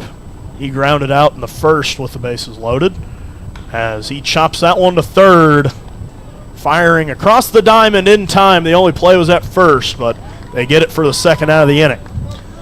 And now if you're Phillips, we saw Phillips hit one hard his last time up and just get robbed on a base hit. But if he could find a little bit of outfield grass here, that surely scores Pugrad, who will be running on contact with 2 outs. And this is looking more and more like just a couple runs could be what the Zap need. But you're not going to find yourself in too many low-scoring ball games in this league. All of these offenses can really strike at any time. So you got to find some runs wherever you can get them, and this is a great opportunity here for the Zap, who have been nothing but dominant with 2 outs offensively here this year. Sodbusters putting on the pull shift for Andrew Phillips after that first swing he put on as he lines that one sharply towards the gap. Pugrad's going to score. Phillips chugging for second. We'll see if he gets any further, but he'll be in second standing with a 2-out double to bring Jared Pugrad around. Well, there was no robbing that one from Andrew Phillips off the bat. A perfect piece of hitting into that left center gap. and doing what the scouting report has said, jumping on the first pitch. It's often going to be a strike. It may only be the good pitch you see is that first pitch and in a bad. So Andrew Phillips taking advantage of that, finding a piece of outfield grass like we said, and scoring the second run of the ball game. And Phillips has been so aggressive this season at the plate. Feels like he's another candidate to jump on pitches early. He is really making good contact here tonight. So there's 2 away. Tyler Hoffman skying that one foul down the right field line. One lucky kid going to get a Zap trading card and a slushie. So I wouldn't be shocked if Andrew Phillips heads for third on this with a left-handed batter in the box. Or the right-handed batter in the box. It is kind of weird sitting up here and looking, but yes, that catcher in Judge Greaves is blocked off. And Phillips, like we've said, has so much speed. You don't want to run into the third out of the inning, but look where Weston Johnston is playing over at third. He is way back towards the outfield skirt. So we'll see if they get aggressive here. 0-1 to Tyler Hoffman. Marshall sets, fires. That one lined back the other way, but curling foul for the second strike to Tyler Hoffman. And now you got to protect if you're Tyler Hoffman. 2-strike count. He's been throwing strikes. Probably won't get a great pitch to hit here, but if it's around the zone, you've got to foul it off and stay alive. See if Phillips is in motion as they try to pick him off, but the only issue with that is his second baseman didn't know it. Yeah, Joey Hecker, their second baseman, has kind of been bouncing back and forth from the bag to his normal playing position, and a pretty good job by Ethan Marshall there firing it to Joey Hecker, who's about 15 feet off the bag. Sometimes you'll see a pitcher throw that one into center. 0-2 now to Tyler Hoffman. Swung, lined in the shallow left. Andrew Phillips chugging around third. He'll come around to score. Tyler Hoffman, a 2-out single, gives the Zap their third run of the ball game. Tell you what, this team has been so impressive with 2 outs all season long. Seems like a majority of their runs have come with 2 outs. 2 more coming here in the bottom of the fourth with 2. And that is massive for the Oahe Zap, as this will draw a pitching mound visit here from Josh Printer. But how big is that for the Zap, who kind of felt like they were in dead water with 2 outs, but you get Pugrad on with a leadoff single. You're able to get him to second on a ground ball. And then they get 2 outs, and you get exactly what you needed. Andrew Phillips driving one into left center, finding a gap, and with 2 outs, you knew runners would be going on contact. And then a soft base hit from Tyler Hoffman finds its way down on an 0-2 count for Hoffman, too. How big is that? Falling behind in the count, defending the plate nicely, and just kind of sawing one off and dropping it into shallow left field. And, you know, if there's less than 2 outs on a base hit like that, you probably don't score the run. That ball was floating for a moment there. Looked like a play that Cale Jensen might be able to get to. And if you're Andrew Phillips, if there's no outs or just 1 out, he's got to make sure that that ball's not caught, and he's probably standing at third. But the benefits of hitting and running with 2 outs paying off for the Zap. And Tyler Hoffman, a big hit there in his 3rd season with the Oahe Zap. I think if there's anybody in this dugout who wants to make that championship series more than him, it might be maybe Jamie Habiger, maybe Bob Habiger, but I think in 3rd and 4th place would probably be Tyler Hoffman and Brady Glenn with all of their years with the Zap now. Yeah, and it was kind of funny. You spoke about Jamie Habiger there as that mound visit started to run a little bit long. You saw Jamie start to clap and then start to emphatically clap a little more. And then he turned to Richard Gilmore as the claps weren't working, and he gave him the let's go symbol. Go out there and speed them up on the mound. You'll often see when a team has a guy warming up in the bullpen and just starting his warm-up routine, they'll go out and have a long, extended visit at the mound to buy some more time. And now Josh Printer with a veteran move here, going down to the home plate umpire Richard Gilmore and doing a little lineup talk to buy even more time for his bullpen pitcher. And Printer, despite his young age, a very smart managing move there, the long mound visit, the extended talk of Richard Gilmore, giving his pitcher some time to warm up. Don't let Josh Printer's young age fool you. He is a wisdomous man there in the Sodbusters dugout. Jumps on that one. That one going to get down in the right field gap. Hoffman chugging for third. Gavin Frazier going to come into second, but they're going to catch him in the rundown. a bit too aggressive there for Gavin Frazier. He thought they were throwing to third, and he'll run into the third out of the inning. But not after the damage was done. The Zap lead 3-0, heading to the fifth here at Hyde Stadium. Thinking of travel? Pierre Regional Airport offers non-stop flights to Denver. Starting August 1st, book your destination at United.com. With United Mileage Plus, you can save more by earning miles when you fly from Pierre Regional Airport. 1-hour flights to Denver and the world beyond. Avoid the crowds, avoid the drive, and enjoy free parking when you fly from Pierre Regional Airport. United Airlines in Pierre starting August 1st. Skip the drive. Fly from Pierre. We're good at making excuses for things we don't want to do. I can't work late because my cat has a job interview. Unfortunately, we're also good at making excuses for things we shouldn't do, like driving drunk. There's nothing on the back roads but cows. The truth is, there's no good reason to drink and drive. Not even if you stick to the back roads. If you drink, don't drive. No excuses. Brought to you by the South Dakota Office of Highway Safety, South Dakota Broadcasters Association, and this station. If you're interested in becoming a valued sponsor of an Oahe Zap broadcast, you can contact us for more information at sports@dakotaradiogroup.com or call us at 605-224-8686. Hey. You know, we lead 3-0 here due to the Zap as we head to the top of the fifth inning, but it certainly feels like it should be more. In a must-win game that is essentially a postseason game for the Zap, they have made some downright befuddling plays defensively and on the base paths, including that one there by Gavin Frazier, who got a base hit into right center field, and Tyler Hoffman was making his way to third, and Frazier just inexplicably trying to take second and ran into the third out. We'll get into more of that as Ponciano comes set and delivers a first pitch ball down low as that one scuttles away from Mason Lang. Judge Greaves in the batter's box, but simply not mistakes you can be making in a playoff push like this if you're the Oahe Zap. Yeah, you're leading 3-0, but it feels like it could be 5, 6, 7 run lead. Greaves takes ball too high. I mean, we have, you've played all season long, you've made mistakes throughout the year, and those are mistakes that you can understand early on in the season. But it's not just been one guy. As the 2-0 is off the end of the bat, that's going to cue down the line fair. Ponciano's going to take it himself and go step on the bag. About as textbook as you could call a cue shot down the first base line. I mean, that thing must have caught the cord out end of the bat and somehow stayed fair. I don't think we've had too many one unassisteds this year. Yeah, you can scratch that one in the bingo card. Yes, sir. Man, it's almost like we've done a full season of baseball together, Dylan. 31 games or something like that.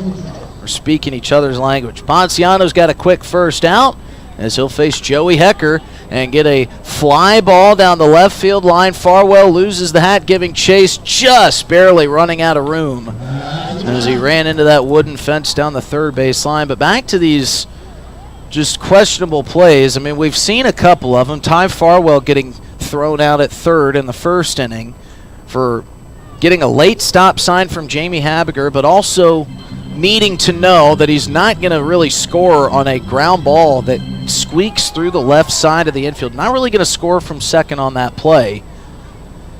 As the 0-1 count turns 0-2 on a great off-speed pitch there from Ponciano, drawing a swing and a miss from Hecker. And then Frazier, you know, I guess maybe he thought that that ball was going to third, but you've got to watch the cutoff man. A rally was working for the Zap. That was ended there by that base running error as that one misses outside for ball one. And you can't kill Frazier for that. He was just trying to be aggressive, and they've preached aggressiveness on the base paths all season long. Yep. But there comes a very fine line between aggressive and, well, recklessness. Reckless. Thank you, Dylan. I was searching for the right word to use, and you just found it perfectly. That one fouled off the end of the bat. Yeah, and that's the thing. That kind of aggressive base running gives and it takes, because you saw Andrew Phillips score on a wild pitch from second the other night and really give you that third insurance run that ended up being the winning run. But then you see some of these, so that aggressive base running mentality, it gives and takes, and it's been doing a lot of taking tonight. 1-2 pitch from Ponciano. Swung on and missed for strike 3. Lang can't find it. It's scooted away from him. He tried to tag it without the ball in the mitt, but he gets to it in time as Joey Hecker was going through the same thing Lang was going through. Had no idea where the ball was. Once they both figured out where it was, Hecker took off for first, and luckily for Lang, he had fooled him just long enough. And I want to know if they would have honored the strikeout of the beer batter on the drop third strike reaching single or not. That is only going to earn you $1 off, not the full $2. So that's 2 outs for Ponciano. He'll face Chase Miller as he is trying to keep the pitch count low, trying to get his way into the 6th as well here in the top of the 5th. Zap leading 3-0 as Ponciano starts him off with a first pitch strike. The other thing about that last out of the bottom of the 4th inning was if you're Gavin Frazier with a runner on third, you're probably going to get to second on the very next pitch anyway. A 1 pitch, just barely missing Miller's left shoulder as he turns out of the way of that one. You know, with a runner on third and 2 outs, if you're Gavin Frazier, you can steal second on the next couple pitches. They're probably not going to offer down a throw, knowing what could happen and knowing how fast Frazier is. Here's the 1-1.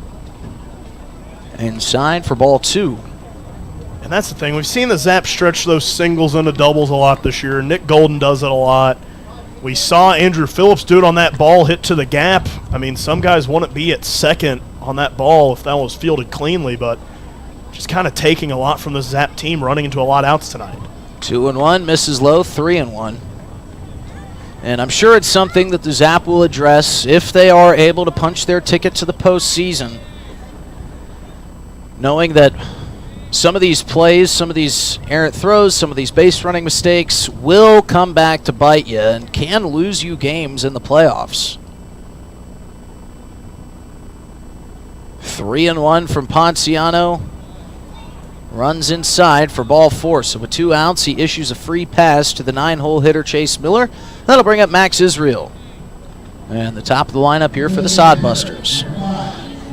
And we're about halfway through this ball game now as Casper and Spearfish getting ready to have their national anthem sung. So that'll be a big game to watch out for if you're a Zap fan after the conclusion of tonight's ball game. Spuds win continue to the playoffs. That is if they're able to hold on and get the win here as the first pitch bounces into Mason Lang. Boy, has Ponciano been good, creeping up towards 80 pitches in his outing. Ponciano takes a peek over at first.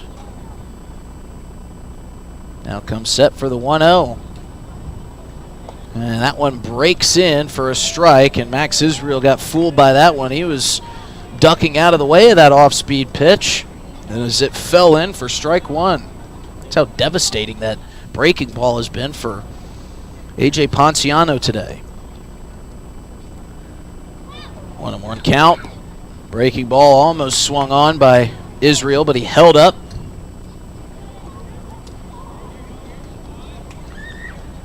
And Jamie Habiger is out of the dugout. He's standing on the warning track that kind of runs in front of the Zap dugout that stretches all the way around the ballpark. Ponciano on a short leash right now. Checks on the runner over at first. Close play, but safe, says Corey Baker. And Ponciano would love to be able to get out of this 5th inning, let Ryan Wingard keep getting loose down in the bullpen. Don't let him have to come in and clean up the end of your frame. 2-1 from Ponciano is ripped into right field. That's going to get down for a base hit. Jake Daly will field and throw into Pugrad. So now with 2 outs, runners on first and second, and Devin Skelton and Jamie Habiger having a discussion, and Jamie Habiger is going to head out to the mound. Well, he was going to, but he turns around and gets a few more words from Devin Skelton. So we'll see if that's the end of the line for A.J. Ponciano today. Certainly looking like it. Coach Skelton typically doing the mound visits. Coach Habiger typically the guy who takes the ball from you. That's usually how it goes. Habiger out to talk to his starting pitcher, talking to his infield.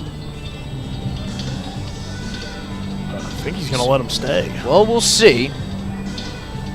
Couple of new arms making their way to the Oahe Zap, but we're not going to get to see any of them. He's going to stick with Ponciano, maybe telling Ponce, hey, this is your jam to get out of. This is your inning. You've got 2 outs. You're at the end of the line. Let it all out of the tank here. Give it everything you've got to try to get out of this 5th inning frame. Ponciano would love to leave this start scoreless.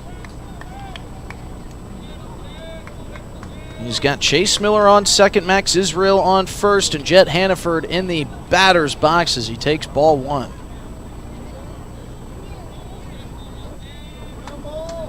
Well, it is hot, but that breeze is knocking off a little bit of that bite. It has been a steady breeze all afternoon. Ponciano behind Hannaford 1-0. That one runs inside but catches a piece of the zone for strike 1. Hannaford didn't like the call.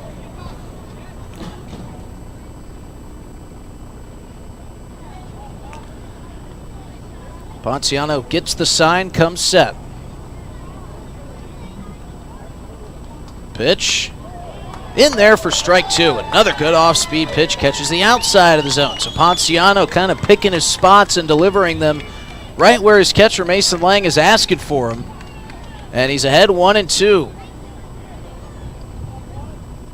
2 outs, 2 on, 1-2 count. Ponciano trying to get out of the 5th inning. In there for strike 3. A fastball catches this inside spot.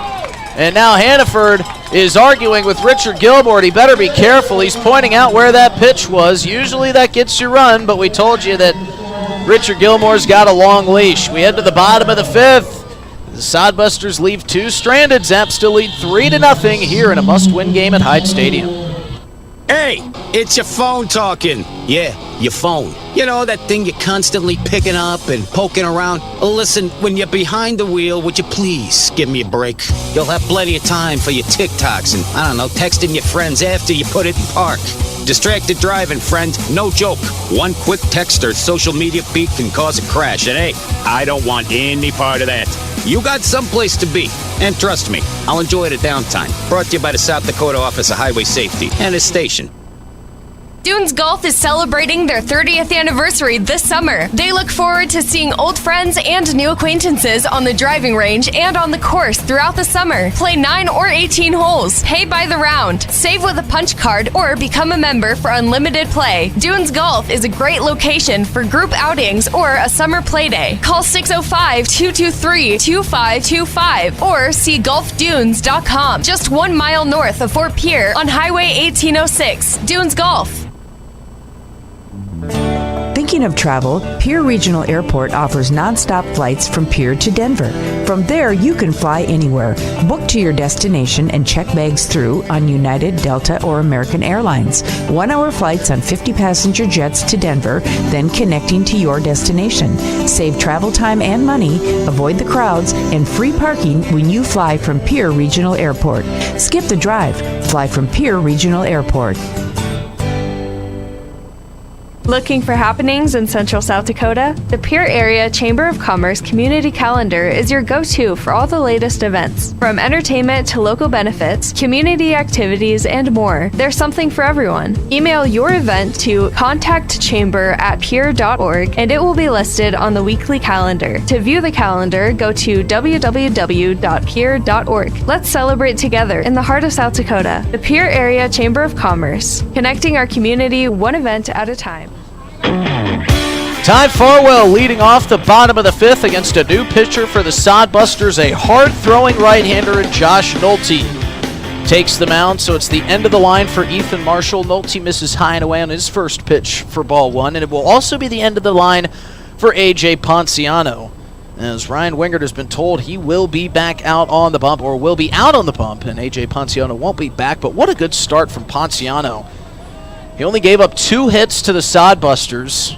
His defense got him in a couple jams, but he got out of them nicely. As the 2-0 misses outside, make it 3-0. Zap would love to start this inning off with the leadoff hitter getting on base. And Farwell's one ball away from doing that. I will say, though, as many jams as his defense got him in, they got him out of equally as quickly as Farwell takes ball 4 outside. So it's 4 pitches, 4 balls, and a leadoff walk for the Zap. But Ponciano allowing just 2 hits, no runs in his 5 innings of work. And all around, when they needed him to go a little bit deeper than he and other Zap pitchers have normally gone this season, he delivered. 5 innings is pretty good work out of Ponciano. And now Richard Gilmore going to make sure that everybody inside the dugout, including the young Batgirl down there today, she is staged right behind Jared Pugrad. That's a good guy to stand behind, as the first pitch to Aiden Johnson is in there for strike 1. I'll tell you what, Josh Nolte has got some speed and zip on that fastball. Puts the emphasis on fast. This one is fouled off by Johnson back over the fencing.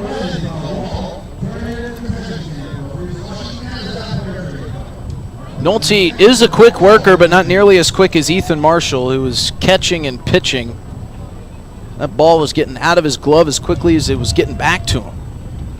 Farwell dancing around over on first. Johnson will take a ball inside.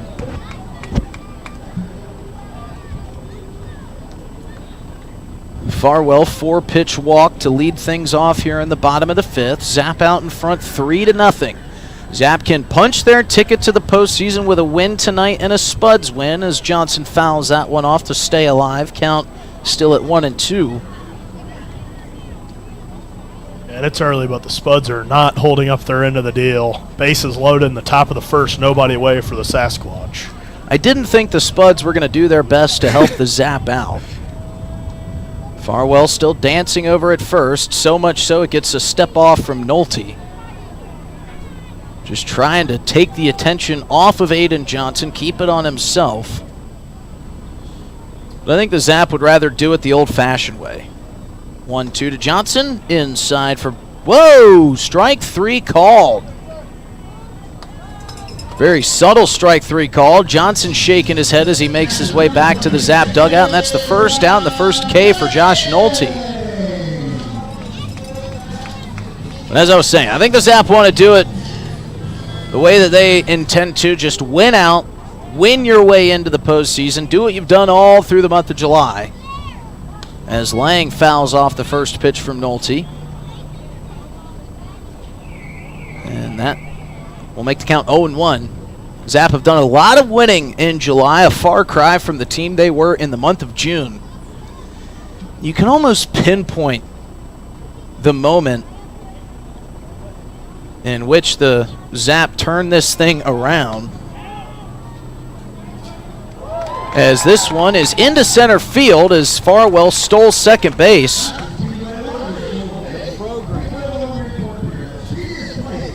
And the throw to get Farwell was a little bit off target, so Farwell's in sliding safely. You can almost go back to the Casper series towards the end of June when the Zap lost the game but turned things around in that ball game. They got a little bit of life and a little bit of rhythm. Here's the 1-1 to Lang off the plate outside for ball 2.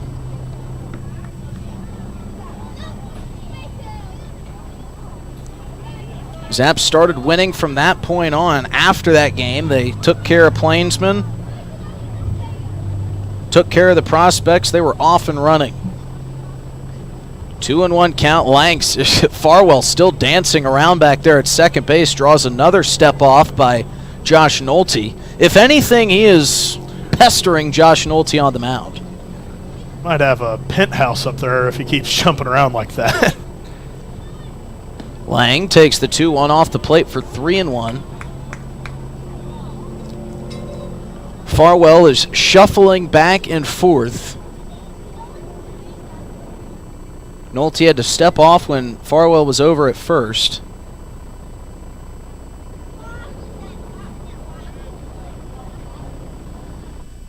Lang's going to take a strike there and count runs full.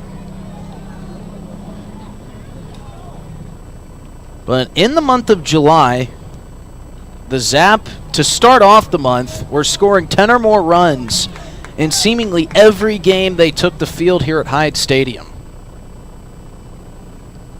Payoff pitch coming from Nolte.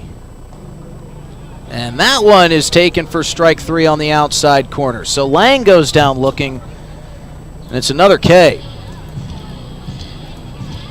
And that's a couple of 50-50 balls on the outside of the plate. He thought he had that one and was heading for first, but Richard Gilmore not going to be influenced on the call, and Ty Farwell still dancing around there at second. Now it's going to be on Jared Pugrad to knock him around.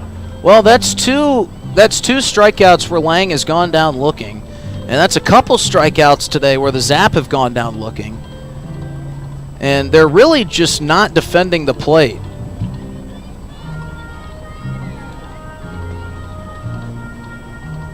So that'll bring up Jared Pugrad, and Wyatt Gladue making a signal like he wants to come join the broadcast from the dugout.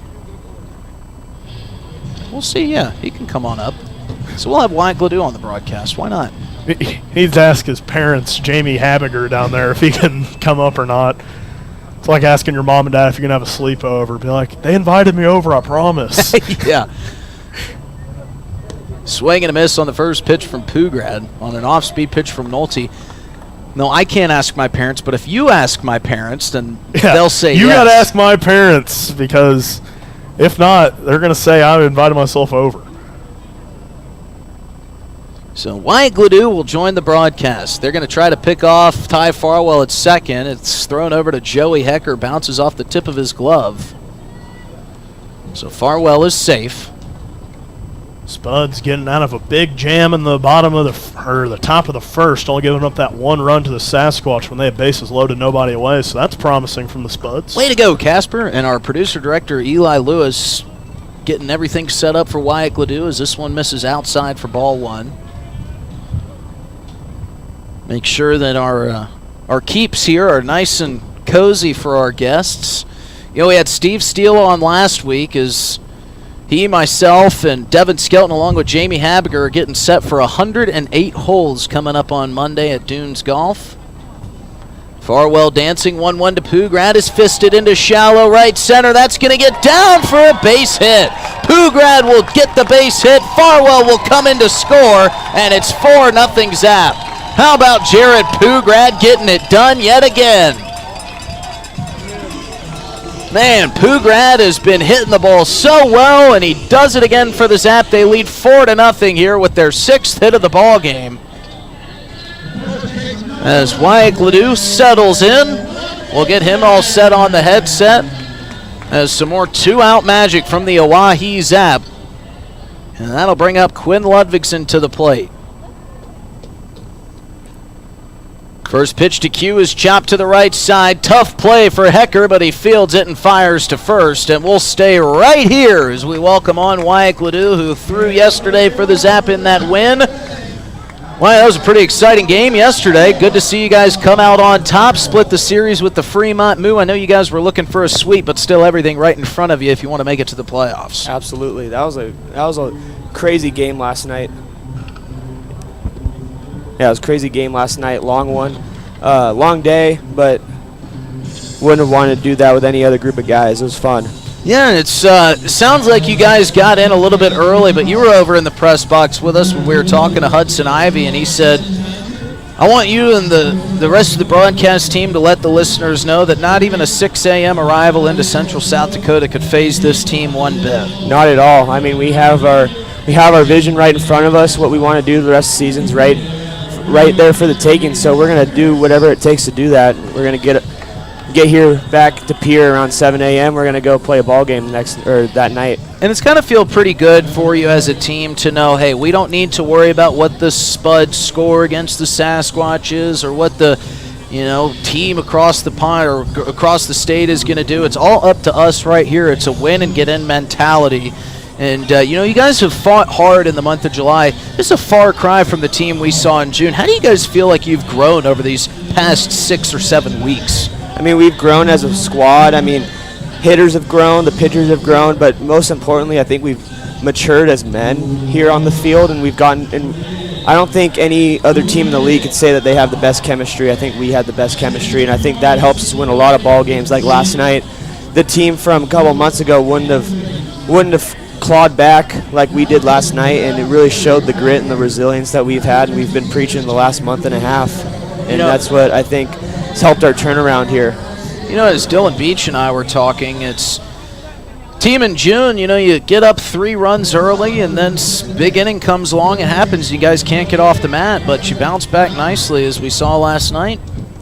Yeah, it's just about being stingy, just holding runners, getting guys on base, and making sure they don't score. New pitcher on the bump, Ryan Wingard, his first offering, running in on the elbow, just barely avoiding Weston Johnston. Yeah, and he's saying, hey, I know I'm new here, but this is my plate. Keeping him off it early. He's behind in the count 1-0, coming set once again. That one drops in for strike 1. Weston Johnston was bracing for impact as that one was coming across the plate. Well, a little chin music in the first pitch may have got his senses up a little bit. Ryan Wingard, one of the newest Zap members, the 1-1 now from him, misses way over the head of Weston Johnston. Skips into the backstop. So control issues, to say the least, there from Ryan Wingard. But Wyatt, we've seen how we've been a part of this run. It's been extraordinarily exciting to be able to call these games, but I have to imagine it's even more fun being down there in that dugout.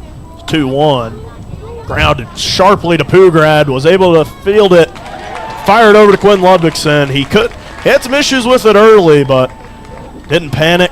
Fired across the diamond and gets the first out. Yeah. Sorry, hold on. Repeat your question. It's all right. A lot going on there in that sharply hit ground ball. Seems like this has just been so much fun for you guys, as a team, to not only get closer together, but to actually be on the precipice of something that's never happened here for this organization, and that's make it to the championship playoff series. Yeah, it's a really special opportunity we have, and like I said, I wouldn't want to do it with any other group of guys. It's a really special group. First offering to Cale Jensen, bunt pulled back for ball 1. I mean, everybody's pulling on the same side of the rope like we talk about. Everybody wants to do it, so we've gotten this far. We've made such a great comeback, so why not just finish the job? Bunt to Jensen once again down that third base line. The Zapper showing heavy shift, and that one going to just drift in fair, and Jensen reaching on the easiest bunt single you will ever see. Yeah, that was, the defense was showing shift there, and he showed bunt at first. I was a little bit surprised not to see the defense shift back to their normal playing position, especially when he sent one to the opposite side of the field. Wyatt, it's been no stranger. We've seen a lot of maybe mental mistakes by a couple different Zap players here in this ballgame. You think that's maybe part of this 7 a.m. arrival?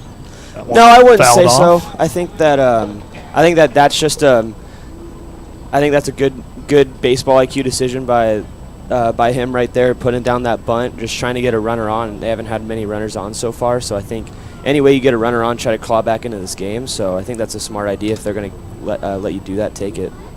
One strike here as that one's lined sharply towards center field. Andrew Phillips chasing and making the play for the second out of the inning. That was a quick at-bat there, as that was Jackson Crane flying out. Yeah, but Wyatt, does it feel like the season's flown by a little bit? They say time flies when you're having fun. Yeah, it has a little bit. I mean, when we look back at that first road trip to Casper and going back to Hastings that first couple weeks in May, or the last couple weeks in May, I should say, it's double. Yellow from Wingard, drops in for strike 1. It's felt like such a long time ago. We've had so much stuff happen in between that and now, but at the same time, it's like, wow, it has felt like it's gone by really fast because we're having such a good time. We're enjoying everybody's company and everything. But 0-1 now from Wingard, swung out way in front for strike 1, or strike 2, I should say. A nasty pitch from Wingard. And you've been our most reoccurring guest, Wyatt. We've had you on. We've got to talk to you along the season. We're even Facebook friends now. I know. I was glad when your suggestion popped up. Whoa. The 0-2, that one skips in the dirt. That one going to get away from Lang, and Cale Jensen will trot over to second. So in this scenario, Wyatt, with a runner on second base, you've got 2 outs. Are you thinking at all about that runner on second, or are you just so zoned in, especially ahead in the count 1 and 2? Could you care any less about that guy being right there back behind you, or are you just focused on the hitter? I mean, not really. He was dancing around first base. He might dance around here at second base, but at this point in the game, we're up 4. I think you're already at 2 strikes on the batter. You're just trying to get back in the dugout, whatever happens. If he scores, he scores. 1-2 from Wingard. Line sharply towards right. Jake Daly giving chase. Pinwheeling, but that one's going to drop at the track. The runner will come around, and the runner will be safe at second standing. Tyler Welsh robbed one earlier. Jake Daly unable to rob that one, and a nice piece of hitting from the Sodbuster first baseman. And, you know, I had mentioned a little bit earlier, but some of the mistakes that have been made out on the base paths, run into a couple outs and some possible big rally innings. As a pitcher, does that rattle you at all when you know that, hey, I know it's a 4-0, now 4-1 lead, but it could feel like maybe it's a 6 or a 7-run ball game? Do you ever try to just wipe that out of your conscience, or is that something you think about as, well, we could have more insurance? Wingard sets, fires, misses low in the zone for ball 1. Yeah, I think when you have that attitude, I think that's when you start throwing worse, is when you try to do too much. So I think it's just the matter of, like, right now, if I'm Ryan, you just try to minimize the damage. You know, we're still up 3, get the guys back in there, try to add more runs. 1-0 from Wingard. Drops in off speed for strike 1. As soon as you try to start doing more things, like doing more things yourself, then that's when you probably aren't going to play your absolute best. 1 ball and 1 strike to Judge Greaves. Tonight's catcher for the Sodbusters. Believe the first time we've seen him against the Zap this season. I believe so as well. 1-1 now. Skips at the plate. Good block there from Lang to keep the runner at second. It's got to be pretty comforting as a starter and a relief pitcher like yourself, who's seen yourself in both positions, to know that you have an offense that can score in the blink of an eye like the Zap offense has been and can do. Yeah, it's been really refreshing ever since the bats. 2-1, misses low for ball 3. Jam starting to form here for Wingard. And since we started hitting really well last month and a half, since we've gotten hot, it's been really refreshing. I mean, really comforting to know, even though if you do give up 1 or 2 in an inning, you're confident that the guys are going to be able to go and get those runs back. 3-1 from Wingard. There for strike 2. The count runs full. Wingard was working quickly in the start of this inning, but he's given up a run and a double. We'll see if he can settle back in here and get this big third out and protect this 3-run lead for the Oahe Zap. Leading 4-1, runner on second, and a late time called as Wingard fires in what might have been a strike, what might have been a ball, but we'll never know. Man, some late times being afforded here. Yeah, well, you don't have to give time every time. That's what I always say. As see now the payoff pitch from Wingard. As the 3-2 grounded sharply to Ty Farwell, firing across the diamond in time to Quinn Ludvigsen for the third out of the inning. Big out there for Ryan Wingard as he gets out of a bit of a jam. The Zap still lead 4-1 as we'll keep it right here as we keep talking to Wyatt Gladue. Wyatt, Vince Polizzi's in the chat. He said, tell the boys to put up some more insurance runs so I can book my flight back to Pier. Yeah, let's go. What's your message to Vince and those guys maybe watching at home, Emiliano Curiel, maybe any other Zap guys who won't be with us for the playoff run, but maybe spiritually? Well, if you can get back. Vince, the statue's waiting for you. So, yeah, if there's anybody that's earned himself a statue in Pier besides Brady Glenn, it's got to be Vince Polizzi with some of the dingers he's put out of this ballpark. And now we see a long conversation between Devin Skelton, Wingard, and Mason Lang. What do you think Devin's talking about to maybe a newer pitcher in Wingard and a veteran catcher like Mason Lang? It could be something about pitch selection. Maybe he was disagreeing. He was shaking with what Devin wanted to call, or it could be just pitch execution, like Dev wanting one thing and Ryan not really executing as much as he would like, and so then they're just trying to talk about how to go about that next thing when they get out there. So could be a multitude of things, but something along pitch execution, something like that. One thing that we have seen for the first time this year, and maybe a huge reason for this postseason push, has been Jamie Habiger having a staff of assistant coaches that are as talented, as smart, and know the game like Devin Skelton and Andrew Wiggins. How do those guys affect your day-to-day and kind of what you guys do as a team to help you get to this point? Oh, it helps so much. Like, I'm sure it helps Jamie a lot, knowing that a lot of the load is taken off of him. I'm sure I heard things from last year, like he just had a lot on his plate, and so having guys like Dev and Wiggy to be there and helping, like Wiggs helps the outfielders. You got Dev hitting ground balls to the infielders, doing a lot of things to help everybody get prepared, helping the pitchers out too. Dev calls pitches, talking with the pitchers and catchers about pitch selection, like pitch sequencing. So it's really helped Jamie be able to not be as hands-on, but still being the head coach and still doing his thing. But it's definitely helped. I think it's helped the hitters tremendously having another guy in there helping them out. Yeah, and Coach Skelton got done with that visit and then instantly started rapping Stronger by Kanye West as he headed back to the dugout. It's definitely a close-knit group, and that extends into the coaches. Talk about that relationship that maybe you and the guys have built with this new coaching staff this season. It's been great. I mean, Dev, he's not much older than some of us are, but he's a good cop, bad cop sometimes when we need him to be, but sometimes he's like an older brother, like Wiggs too. He's younger than some of the guys on our team, but he could be hard when he needs to be, like a coach, but he's there for you if you need him, and it's just a great dynamic that we have. They're all great people. They'll all go to war for you guys. We've seen a couple of ejections this season as Daly check swings through that one for strike one. Saw Coach Wiggins really going to war for you guys out in Fremont, serving his one-game suspension.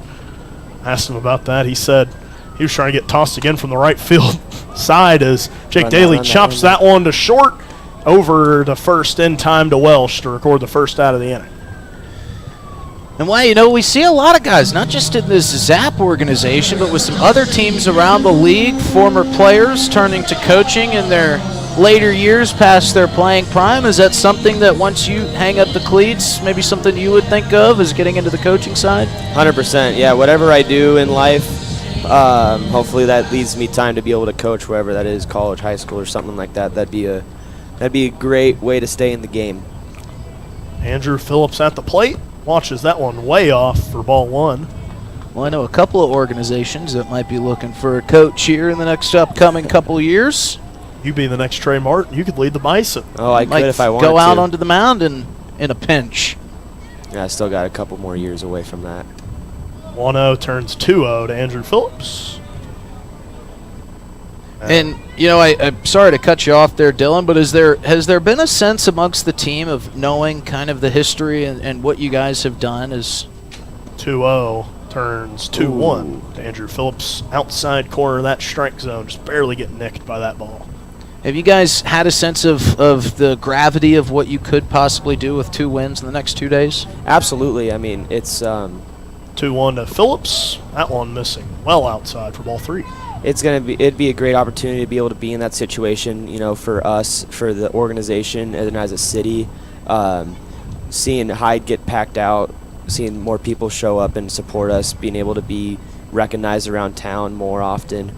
3 balls and 1 strike to Phillips. He watches that one in the same spot as the last one for ball 4. It's a really special thing that we're blessed to be able to do and be able to be here in this town with great people in this community and being able to back us and support us through everything, and being able to represent them too, not just the Zap as an organization, but the Zap as peer is something else that's really special. Tyler Hoffman trying to come up with another big base hit here. He scored a couple of runs earlier. It's Andrew Phillips, definitely a steal candidate with 1 away. We'd love to see that. I bet we'll see it here soon, Wyatt, as that one runs way inside on Hoffman, a heater, just barely avoiding that elbow. So Nolte firing a bit wild there. Andrew Phillips, I think if he sees an off-speed pitch here, he'd likely be going. Definitely a base runner that's in the back of your mind as Hoffman swings that one foul into the netting for strike 1. We may have asked you this the last time you're up here, so for our listeners, we apologize if we're double dipping. What's your go-to jersey choice when you go out on the bump as a starter? Last couple times it's been the all baby blues and navy belt, navy hat. Yesterday I went with the camo, the digital camo, and baby blue pants. 1-1. Phillips goes. That one called strike, but Phillips in there safely, sliding at second. One of the fastest guys in the league, showing why you can't sleep on him if you're the catcher. When you met Andrew Phillips for the first time and you looked at him, you probably thought, man, this guy looks like strong as an ox. Did you ever envision him having the type of speed that he displays? No, not until the first game when we got to Casper. There's a couple balls he tracked down in that wind that were hard to get to, and even in Hastings. 1-2 to Hoff. Get over that one. Yeah. Got to get into shallow left field. See if they send Phillips. They do. He rounds third. It's going to be a close play, but he'll get in there standing. Hoffman sliding into second. He's gunned there. But the Zap get their fourth insurance run there. Gets this lead back out to 5-1. As Hoffman was getting greedy for second, but that one a much closer play than some of the other ones we've seen. But aggressive base running, that's where you kind of see it giving and taking. Phillips scoring on a play where you wouldn't think he would score on, but Hoffman getting thrown out at second. Yeah, and you know what? Hoffman, that's maybe a fair trade on the out for the run, because Greaves decided not even to try to make the play at the plate because Hoffman was going for second. So maybe Hoffman kind of manufacturing a run even with the base hit there. We all know the Zap are better with 2 outs anyways. So. we like hitting with 2 outs, so it's all good. It's what is it about the 2 outs? That's got to be something that you guys talk about in the dugout. I know that you're not an offensive guy yourself, but amongst the other guys, you got to know how good you guys are with 2 outs. Definitely. 1-0 to Gavin Frazier, turns 2-0. I think it's something, too. It's just being a part of a close-knit group and just fighting for the guys, you know, like when you're up there, just even if it's a 8-9 pit, you see 8 to 10 pitches and you strike out, it's still a quality at bat. You're still seeing pitches. 2-0 to Frazier, chopped foul down the third base line. Because at that point, you're lessening the leash the guy has on the mound for the next guys coming up and seeing more pitches, showing other guys what he might have not shown yet, especially early into an outing. He's flicking more pitches in, throwing curveballs or whatever. You see what it looks like when you're on deck, and so it helps other guys. 2 balls and 1 strike to Frazier. He swings on that one, grounds it to short, firing over in time to Tyler Welsh for the 3rd out of the inning. We'll go ahead and send us to break here. Zap lead 5-1, heading to the 7th inning here at Hyde Stadium. Hey, it's your phone talking. Yeah, your phone. You know, that thing you're constantly picking up and poking around. Listen, when you're behind the wheel, would you please give me a break? You'll have plenty of time for your TikToks and, I don't know, texting your friends after you put it in park. Distracted driving, friend. No joke. One quick text or social media feed can cause a crash. And hey, I don't want any part of that. You got someplace to be. And trust me, I'll enjoy the downtime. Brought to you by the South Dakota Office of Highway Safety and this station. Dunes Golf is celebrating their 30th anniversary this summer. They look forward to seeing old friends and new acquaintances on the driving range and on the course throughout the summer. Play 9 or 18 holes, pay by the round, save with a punch card, or become a member for unlimited play. Dunes Golf is a great location for group outings or a summer play day. Call 605-223-2525 or see golfdunes.com, just 1 mile north of Fort Pierre on Highway 1806. Dunes Golf. Thinking of travel, Pierre Regional Airport offers nonstop flights from Pierre to Denver. From there, you can fly anywhere. Book to your destination and check bags through on United, Delta, or American Airlines. 1-hour flights on 50-passenger jets to Denver, then connecting to your destination. Save travel time and money, avoid the crowds, and free parking when you fly from Pierre Regional Airport. Skip the drive. Fly from Pierre Regional Airport. Looking for happenings in Central South Dakota? The Pierre Area Chamber of Commerce Community Calendar is your go-to for all the latest events. From entertainment to local benefits, community activities, and more, there's something for everyone. Email your event to contactchamber@pierre.org and it will be listed on the weekly calendar. To view the calendar, go to www.pierre.org. Let's celebrate together. Welcome in the back heart to of South Hyde Dakota. Stadium. The Pierre Area Chamber of Commerce, First connecting our pitch community one event in there at a time. for strike one, as we are back with Joey Hecker in the box and Wingard still on the mound. Yeah. Zap leading 5-1 here in the top half of the 7th inning. We're still joined by Wyatt Gladue up in the booth, who is loving the AC, but sorry, Wyatt, I've got to keep the window open. No problem. In case of a foul ball coming our direction. That was a great snag that was a week or two ago. That was awesome. I felt bad. My buddy here was running around trying to fix the Wi-Fi and didn't get to witness it. 0-2 pitch from Wingard is ripped down the left field line, but that one curves foul. I wondered if the shot on camera was pretty cool, seeing it come back up this direction. Well, that was the problem. We didn't have the camera up and running. The Wi-Fi was down, so no only the folks at the ballpark were there to witness. 0-2 count from Wingard to the beer batter. And that one is ripped down the third base line, and that's going to squeeze inside the bag fair. Diving, sliding save from Hoffman. They're going to push second base, and Hecker is in there standing. So lead-off double off of Wingard gets the 7th inning started for the Sodbusters. Zap with a 4-run lead, trying to protect here. As it is getting a little bit dark here at Hyde Stadium as some clouds roll in. And we have an update, a score from the Casper Spuds and Spearfish Sasquatch game. The Sasquatch and Spuds are tied at 1 apiece. And as Chase Miller will step in, Quinn Ludvigsen thinks he might bunt. He's playing way in. That one is in there for strike 1.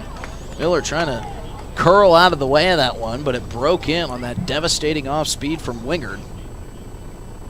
Wingard's showing some pretty good stuff here in his early campaign as a Zap. 0-1 pitch from Wingard and the dirt for ball 1. Yeah, he's got some good stuff. I've played catch with him a couple times already. He's got some sink on his fastball. His slider's pretty solid. He's great addition to our pitching staff. I'm sure you guys have made him feel right at home. Here's the 1-1. That bunt will get down, but catches off. Bounces off the skirt of the infield and kicks foul.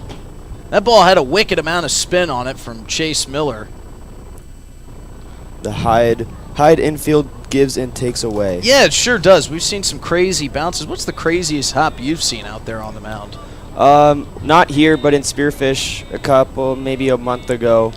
Bases loaded, routine double play for Gavin at shortstop, just hopped right over his head.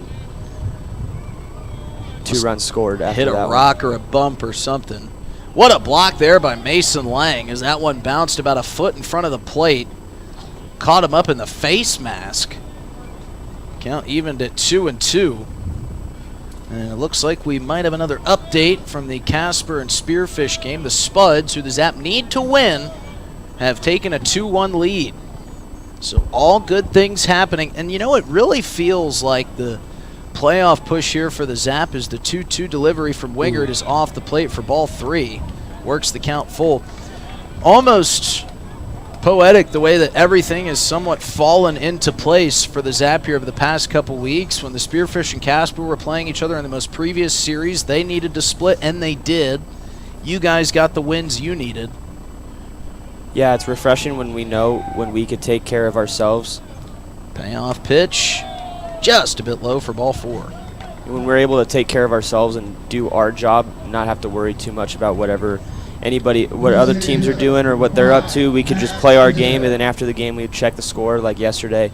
Nobody's worrying about whatever else has happened. I mean, that was a crazy game last night anyway, but just doing our job, getting a win, and then after the fact, seeing how everything else has panned out. It was a roller coaster of a game last night for you guys. I imagine it was probably a lot of the same for the Casper Spuds, who are probably watching that, hoping things are going back and forth. And as quickly as we can give you updates, Devin Skelton's out on the mound talking to Wingard. But some more good news from this Spuds and Sasquatch game. Casper has taken a 5-1 lead, according to Game Changer, but that is apparently a lie. So, you've got the Oahe Zap game pulled up on Game Changer. They didn't have the scoreboard on their stream for the longest time, so I had to have the scoreboard folks, it's pulled up. still a 2-1 lead for Casper. The bases are loaded, though. I got duped by the screen of Dylan Beach. Richard Gilmore comes out, hurries up that mound visit by Devin Skelton just a little bit. We did take a peek at the radar. There is some weather, but it's moving across north of us. Now that is South Dakota weather for you. It can pop up in the blink of an eye. Now, is there any scoreboard checking going on in the dugout with you guys? No, I think we try to keep it at a minimum. Sometimes, like, I don't try to bother with it if I'm playing or if I'm in the game, but if we're up by a lot, maybe I'll sneak over to Katie and ask if she knows what the score is, because she's got the iPad with the game changer down there. Isn't it the only electronic allowed in the dugout? Yes, I thought you guys it are is. banned from phones. We are indeed banned from phones. Another pitch blocked by Mason Lang. Wingard losing his command just a bit here in the top of the 7th. Zap still leading 5-1, but with nobody out, Sodbusters have runners on first and second. And they've got the top of their lineup up, 5. The number worn by Max Israel. And some more scoring in the Casper game. We'll fill you in on that here in a moment. 1-0 turns 2-0. And now Jamie Habiger stepping out of the dugout to make sure that the warm-up pitches are moving along quickly down in that Zap bullpen. That's Drew Drake getting loose.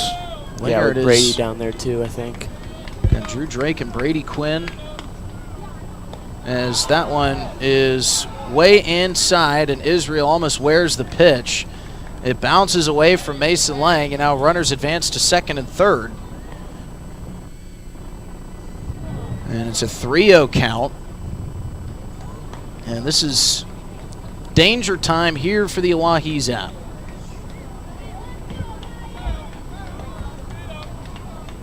So the Zap leading. As that 3-0 pitch is off the plate for ball 4. So now Wingard has walked the bases loaded with nobody out, and the tying run coming to the plate in the form of Jet Hannaford. That was about the last scenario that you would want here for the Oahe Zap, who have left some runs out on the base paths and have now put themselves into a monumental jam here in the top of the 7th inning. Need something on the ground here. You'd be willing to trade a run if you get that double play, or get them at the plate and at first. Definitely looking for a great stop. Another nice stop by Mason Lang, but another missed pitch by Wingard. Got to try to trust your defense here. Get something in the zone. Try to tempt them to swing at something. Absolutely. Looking for a ground ball, a tire cue, hoping to shoot one back at Mason, hopefully for a double play, get the runner out at home. See if that's how we can work it out. 1-0 off the plate, ball 2. And it's, I'm sure, tough as a pitcher with bases loaded to throw something over the plate to try to get your defense to make a play. 2-0 from Wingard. There we go. That one catches a piece for strike 1.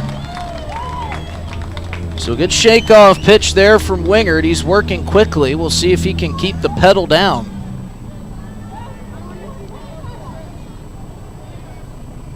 Count is 2-1. Nobody out and bases loaded. The pitch from Wingard is rifled into right field. Daly coming on. He's under it. He's got it. They're going to fake the tag at third. Good toss and by Daly. Everybody stays. So Jake Daly gets the first out of the inning, and it's a big first out. Is now a double play could get you out of this jam. Good still hitter not coming to the dish here too. Still not out of the jam yet, though, as Weston Johnston comes to the plate. And this jam feels very important to get out of. Trying to protect that insurance lead. The bats have been rolling, but need this win. Casper now leading 5-1 out over Spearfish. So I was right. Yeah, I was you had just your crystal ball out early. A minute or two early. Nostradamus. First pitch from Wingard is swung on and missed by Johnston. A great off-speed pitch as Johnston was thinking one thing and one thing only. He was trying to tie the game up on that swing. I don't blame him. Johnston, a big kid, a lot of power.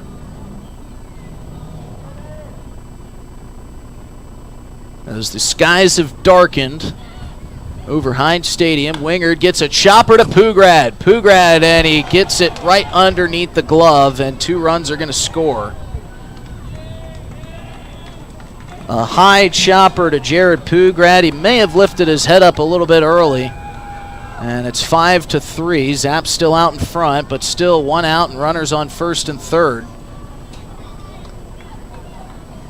Yeah, I was just thinking 2 all the way there, and That just feels like one you got to at least get out, but still have the double play set up. You still have that lead, but leading run now at the plate. And that's in the form of Cale Jensen. So Johnston gets a little bit lucky on the ground ball to shortstop, but Wingard fires a first pitch strike in there to Jensen.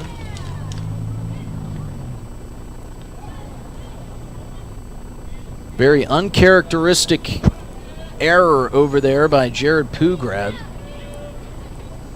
Defense shifting over towards the second base side with the left-handed Jensen. This one's going to be shot out into shallow left, and what a play by Pugrad. Pugrad was shaded over towards second base, but used his speed to get to that softly hit fly ball. And it makes the second out of the inning in a big, big spot. So now 2 outs. Jackson Crane coming up for the Sodbusters. And with the 2 runs already across, you got to feel like this is a crucial at-bat here for both teams. 5-3 Zap out in front, 2 outs. Good and a pitch. First pitch strike from Wingard gets him ahead 0-1 on Crane. Yeah, like you said, big at-bat here for us, big at-bat here for Hastings. Hopefully shut him down, get us back in the dugout, get those runs back. You got Farwell, Johnson, and Lang due up. You could get some of those runs back. Runner goes. No offering from Mason Lang as that one misses up and in. But with 2 outs, like we talked about with Wyatt here, all your focus is on Crane in the right-handed batter's box. Absolutely. 1-1 count, 2 outs. Wingard sets and fires. Down low, ball 2.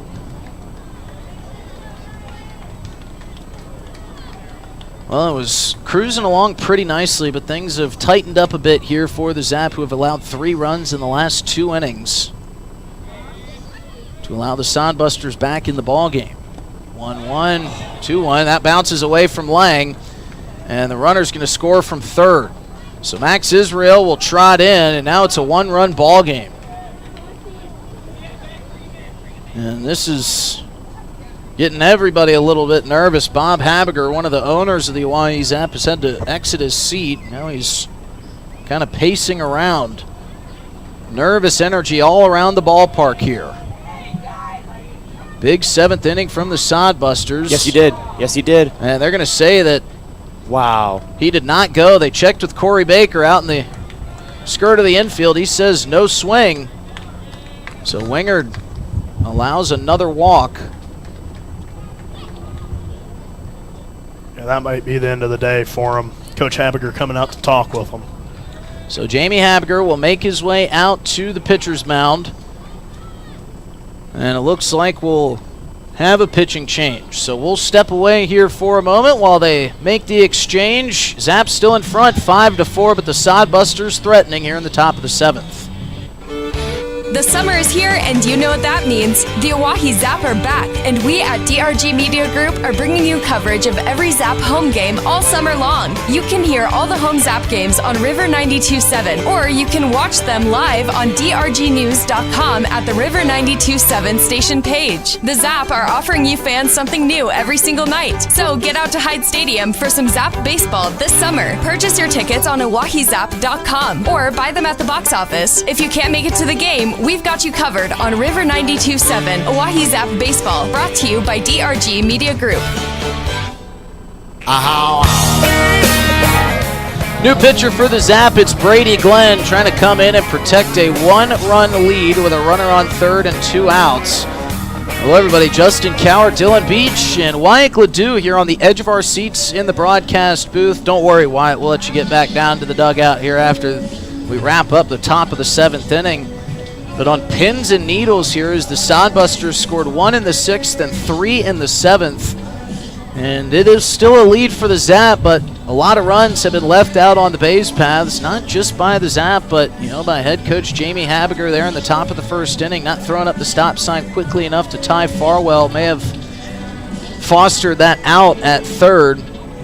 But it's crunch time here for you guys in this ball club, and can't be allowing some of those easy runs to score, and maybe giving some runs away here and there.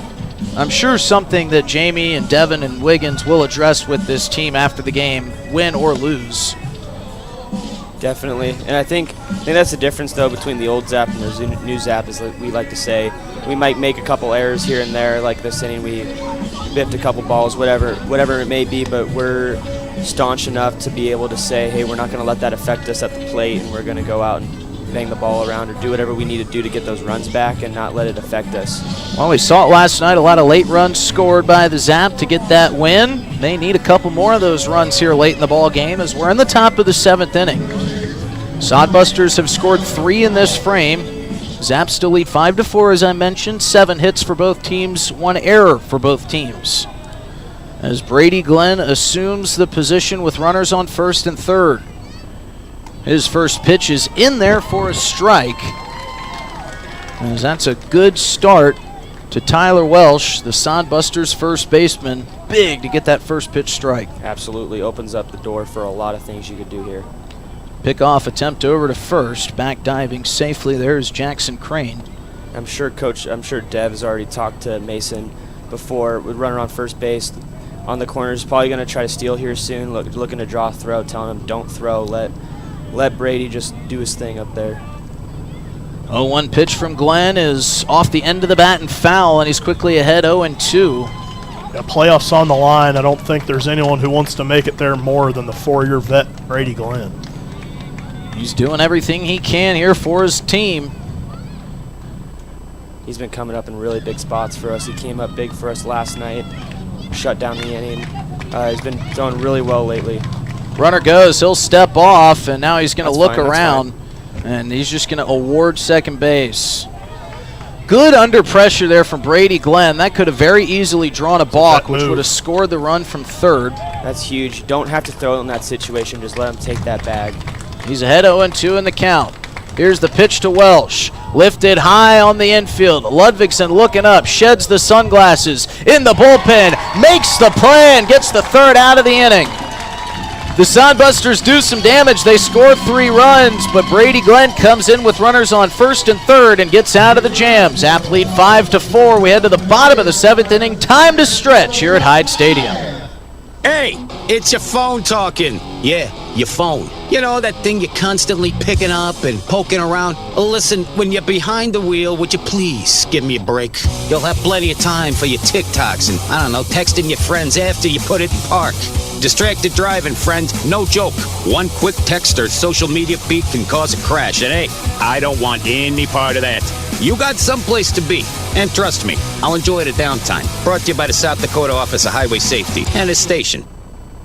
Dunes Golf is celebrating their 30th anniversary this summer. They look forward to seeing old friends and new acquaintances on the driving range and on the course throughout the summer. Play 9 or 18 holes, pay by the round, save with a punch card, or become a member for unlimited play. Dunes Golf is a great location for group outings or a summer play day. Call 605-223-2525 or see golfdunes.com, just 1 mile north of Fort Pierre on Highway 1806. Dunes Golf. Thinking of travel? Pierre Regional Airport offers nonstop flights from Pierre to Denver. From there, you can fly anywhere. Book to your destination and check bags through on United, Delta, or American Airlines. 1-hour flights on 50-passenger jets to Denver, then connecting to your destination. Save travel time and money, avoid the crowds, and free parking when you fly from Pierre Regional Airport. Skip the drive. Fly from Pierre Regional Airport. Looking for happenings in Central South Dakota? The Pierre Area Chamber of Commerce Community Calendar is your go-to for all the latest events. From entertainment to local benefits, community activities, and more, there's something for everyone. Email your event to contactchamber@pierre.org and it will be listed on the weekly calendar. To view the calendar, go to www.pierre.org. Let's celebrate together in the heart of South Dakota. The Pierre Area Chamber of Commerce, connecting our community one event at a time. Things tightening up here at Hyde Stadium. The Zaps still in front 5-4, but they come up in the bottom of the 7th trying to answer 3 from the top half of the frame from the Sodbusters. It'll be Farwell, Johnson, and Lang. The 2-3-4, and Nolte's first pitch is swung on and missed by Farwell. So we were kind of playing future teller here in the broadcast booth with Wyatt Gladue has been joining us. Let's say the Casper Spuds hold on and get the win tonight, and let's say the Zap hold on and get the win as Farwell takes a ball on the outside corner. I don't know. Do we see Gavin Frazier out on the mound to start things off tomorrow? What's the plan in a kind of a pointless game, for lack of a better term, if the Zap have already clinched the playoff spot? Yeah, I think in that. Here's the pitch as Farwell drives one deep into right field at the wall. This ball is bouncing off the wall. Farwell rounding second. He's going to chug for third. Throw coming in from Crane. Not in time as Farwell dives in with a lead-off triple to get things started at the bottom of the 7th inning. Great swing from Ty. We saw him hit it to that part of the ballpark earlier in the ball game, but it was caught by Crane, assisted by the wind. And without that wind blowing in from right, that ball's bouncing around the train tracks out there beyond the yard. But Ty Farwell getting exactly what the doctor ordered here in the bottom of the 7th inning with a leadoff triple. And we'll see if Aiden Johnson can knock him around. This will be a big insurance run for Brady Glenn. Absolutely. This is the party order that we want to do damage. Sodbusters sensing that danger with their infield in. Johnson trying to make a visit to Aiden's area on that swing. Fans on it, makes the count 0-1. I think going back to what you were saying about tomorrow, I think in that scenario it's just getting guys who haven't thrown as much or... That one missing for ball one. Not as many reps in the last couple weeks or so, so I think that's where go pitcher and inning kind of thing, keep everybody loose for Tuesday because we'd have an off day Monday, then game one would be here Tuesday, so just making sure everybody's ready to go. 1-1 to Johnson, runs inside for ball two. And that nervous energy turned to excitement with that ball that just was pounded by Farwell. And that ball had about 2 more feet before it left the ballpark.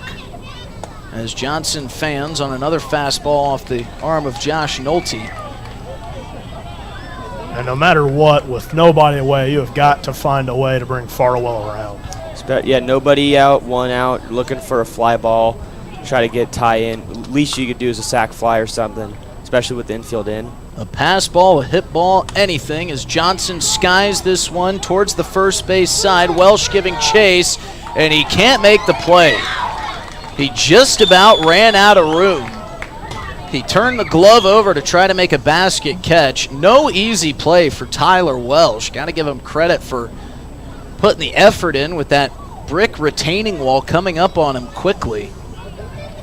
We've seen a couple close calls over there from other teams too. Spuds had a couple close run-ins with that wall a couple times. I think the Sodbusters did too. One of their players was telling him, you got room, and he did not in fact have room. No, he didn't. 2-2 pitch to Johnson, swung on and missed for strike 3, and Josh Nolte, after the leadoff triple, comes back with a strikeout. That'll bring up Mason Lang. Sodbusters infield still in. Lang was one of the heroes last night. Would be a big spot to get a base hit or a pop fly into the outfield or even a sharp hit grounder where your only option is getting that out at first. Lang has been hitting the ball well lately. Love to continue that great work at the plate as he takes ball 1 outside. Sure, there was a lot of pats on the back for Mason Lang after last night's performance. Oh, absolutely. He came up huge for us. Those are some big swings he had. He's been doing that a lot this season. Looking to do it again as this one rattles off the catcher's mitt and gets away from Judge Greaves. So there's the pass ball we were looking for. It bounces off the glove of Greaves, off the shin plate of Richard Gilmore, and over into the on-deck circle of the Oahe Zap. And just like that, they have extended the lead to 2. There's that insurance run, and it comes via passed ball. Yeah, I don't think we've ever seen a ball get that far away from the catcher and not be at the backstop. I mean, that one was inching close over to Coach Wiggins at first base. Yeah, that's an unusual hop. You never see something like that. So Farwell with the leadoff triple pays it off himself as he gets to score on the pass ball. Lang, meanwhile, takes his 3rd pitch off the plate for a 3-0 count. And the Zap would love for this inning to be far from over. 3-0 pitch to Lang, in there for strike 1. And really no reprieve for you guys after a long night last night, an early return this morning with an afternoon game tomorrow. Here's the 3-1 pitch to Lang off the plate for ball 4. Big AB, get another guy on base. But yeah, like you said, quick turnaround from last night, and then early game tomorrow. But I think that it's just going to show, our performance today and tomorrow is going to show how much we really want to be in that championship series. And we have no plans to go home early, so we're going to do everything in our power to make sure we get there. So no matter what it takes, we got to go to sleep at 7 a.m., wake up at 1, whatever it is to be here on time. We're going to do it. And that has been the day for Josh Nolte as Josh Printer came out and called him off the mound. New pitcher coming in for the Sodbusters. We'll let you know who that is once we get the number. Come on, turn around, man. And Wyatt, this has been such a fun season for this team, and we all have our personal reasons of why we want this team to get to the postseason. But I'm sure that you guys sit around as much time as you spend with each other off the field. There's got to be a lot of talk about what it would be like and what it could be like as the weeks kind of rolled on. But now, as it's right here in front of you, what have some of those conversations been like with your teammates to talk about on the mound, but what it would be like to punch that postseason ticket? Yeah, I think we've tried to keep it at a minimum the last week or so, knowing that it's right there. I think the biggest thing for us is just trying to do our jobs, and then when it happens, it's going to happen. It's not an if, it's a when. But I think for me, this summer has been just a great experience all around, with the guys in baseball. It's really shown me how much fun you could have playing the game, and so no matter what happens, I think, but to your point, if that happens, we're able to win it all. And I think just being able to do it with a group of guys that all pulling on the same side of the rope, be really special to look back on for the rest of our lives. I think so too, and I think that there's something to be said too about maybe not on paper the most talented team always wins it. The fastest or the best hitting or the best defensive team or the team with the best pitching, but really about the team that is playing the most connected and is playing the most characteristically tight ball together usually makes the deepest run. It feels like that's what this Zap team has been doing as of late. For sure. I think it was Mason Lang who I was talking to during batting practice earlier, and he's like, this feels like the Miracle Mets, if you know what the Miracle Mets. He said it feels like that. I couldn't agree more. I mean, just really special last month or so, and we're not looking for that to end yet. New pitcher on the bump for the Sodbusters will be Mr. Josh West, as he comes out, right-handed pitcher, and he is inheriting a runner on first, and Jared Pugrad coming up to the plate. Zap leading 6-4. After Ty Farwell led off this inning with a triple and scored on a pass ball, first pitch to Pugrad is popped high towards the second base side. Joey Hecker tracking over and squeezes the second out of the inning, so Pugrad goes down on the first pitch he sees. That'll bring up Quinn Ludvigsen. And with 2 outs again, Quinn Ludvigsen, I'm sure, made you guys move to the edge of your seats last night, got in some trouble early, but answered it right back with 3 straight strikeouts. Yeah, that was huge. I mean, he put his heart out on the line for us that inning, and he showed some big guts, and it was awesome to see him bounce back and really show what he had to offer. First pitch from West will catch the outside corner for strike 1. He's a gamer too. He's a great guy, one of my favorites. Such a good person on and off the field. Going to do anything to help the team win. Feels like you could say that for just about everybody in that Zap dugout. Oh, for sure. Long look in from West, and now the 0-1 just missing off the plate for ball 1. Sky's getting a little darker. It sure is. But bringing a welcome reprieve from the 100-degree heat we've had here today. 1-1 count to Ludvigsen, taken for strike 2. Dylan, did you give up on the word use yet, or I couldn't get enough guys to give me words today. We had a couple, maybe one more Beaches bloopers tomorrow for the final regular season game. We'll see how many I can get in tomorrow, maybe. I think you might have to. 1-2 to Ludvigsen, off the end of the bat foul. Stay alive swing keeps him in the left-handed batter's box.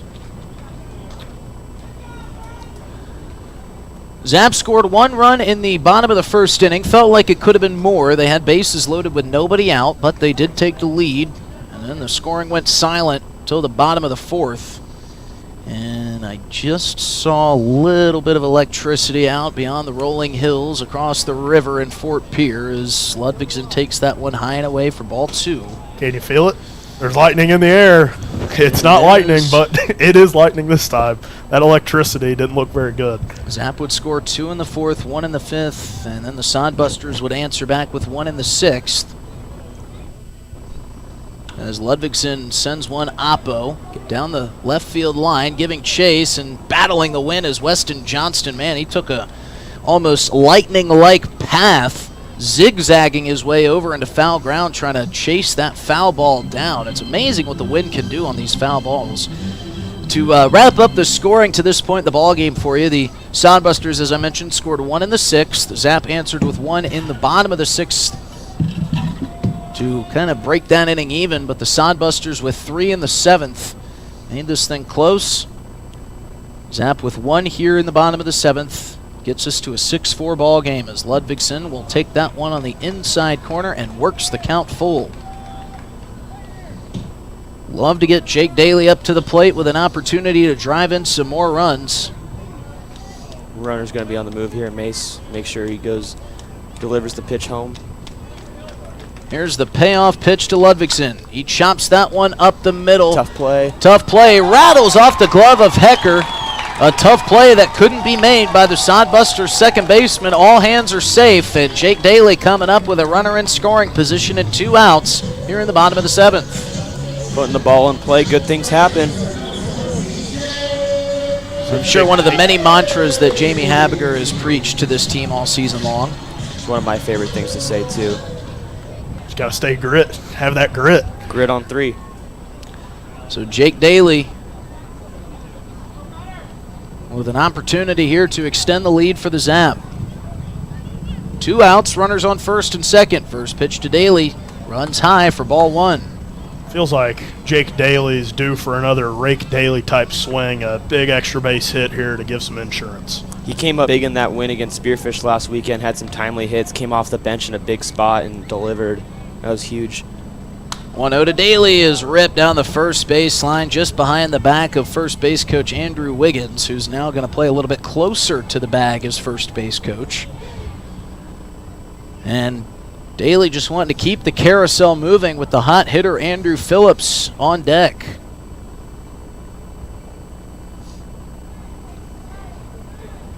West comes set.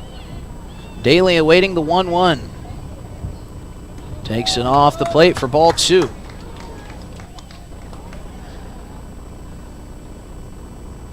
I am if everything plays out the way that it looks like it could tonight with Casper leading that game and the Zap leading here, I can't wait to see who Jamie Habiger throws out. Maybe Alex Sheets takes the mound tomorrow. Might be one of us. I still got college eligibility. Perfect. You wear number 99. Yeah, still got the Cornet jersey and everything. Swing and a miss on the 2-1 in the dirt from Jake Daly. That one was devious out of the hand of Josh West.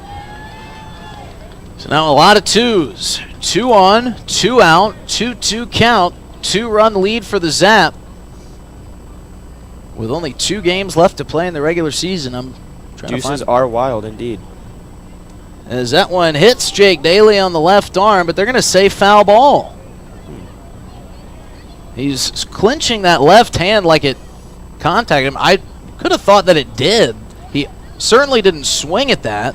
Yeah, he didn't offer, did not break the plane of the plate. I guess he must have thought it hit the bat. We saw Jet Hannaford take one off the nub of the bat earlier today. That was registered as a foul ball. So we'll do the 2-2 again. I'm not going through all those 2s this time, though. Daly takes that one up and in, and the count runs full. Runners on the move again. This is good. Putting the ball in play, making the defense think about where to go. And with a dangerous hitter lurking. West comes set for the payoff pitch to Jake Daly. He delivers, and it's low for ball 4.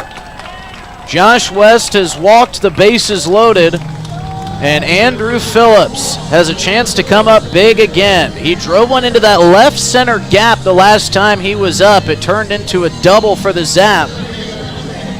I don't know if you guys noticed before that at bat, the head coach for Hastings had their outfield and their middle infield kind of shift to right center, a little slight pull for Philly there, and he ended up beating the shift. Phillips 1 for 2. He's hit 2 balls extremely hard. A great play by Tyler Welsh. Retired him the first time. The first pitch is down and in for ball 1. What a save by Judge Greaves. I say a save because he looked like a hockey goalie back there, blocking a wrist shot. That was impressive. Or a wrister. I mean, he had to slide over to his left, put all of his equipment down in the dirt to prevent Mason Lang from scoring. Phillips ahead in the count, 1-0. And he takes a good pitch on the outside corner for strike 1.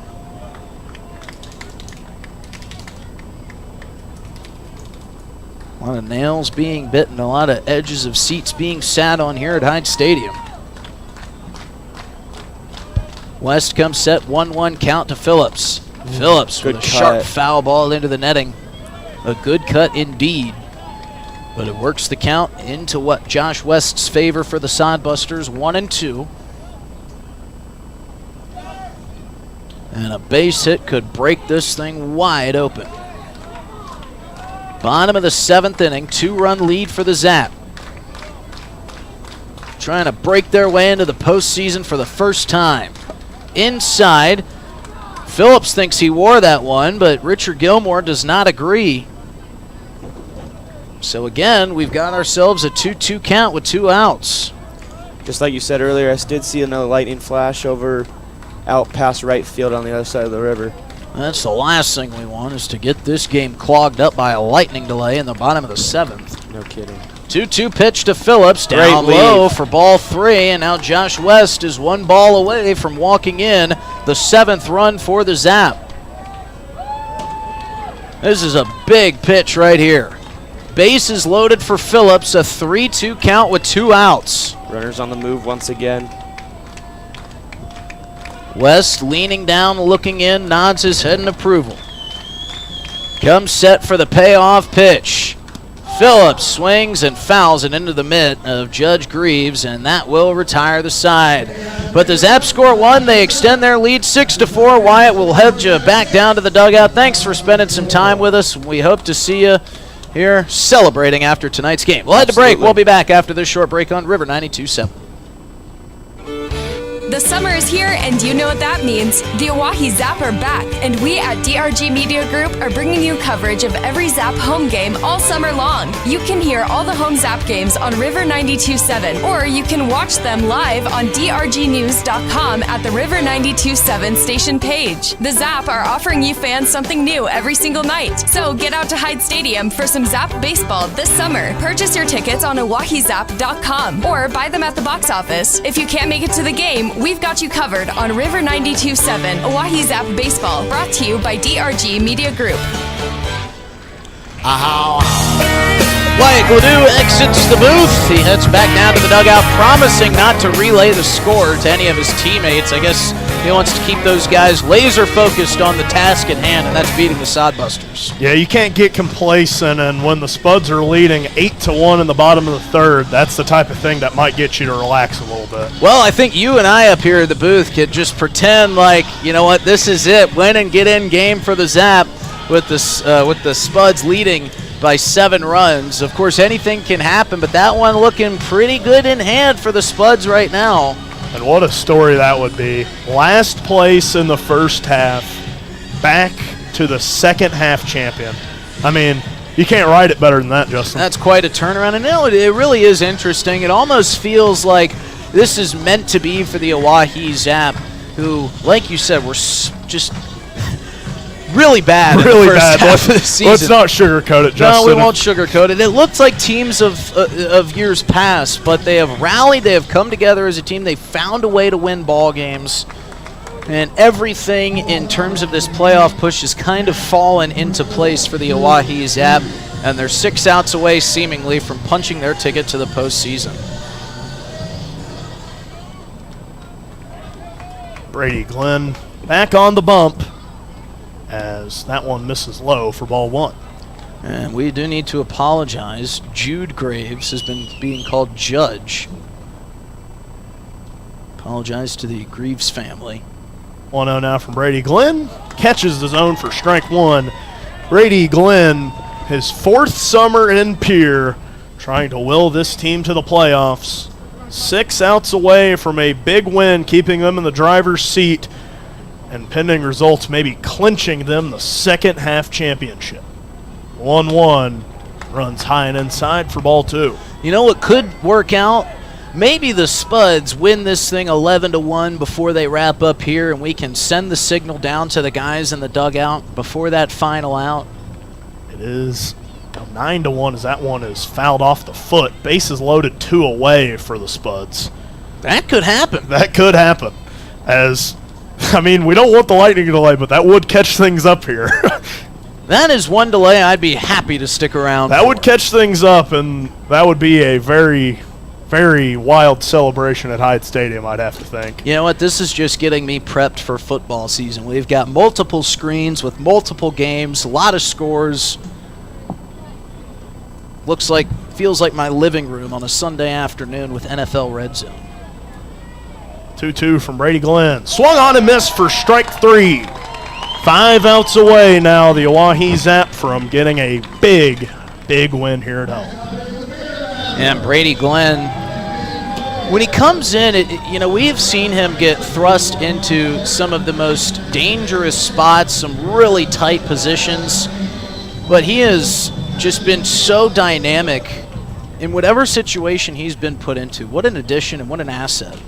Yo-oh now from Glenn, in there for strike one. Feels like this guy lives on pressure.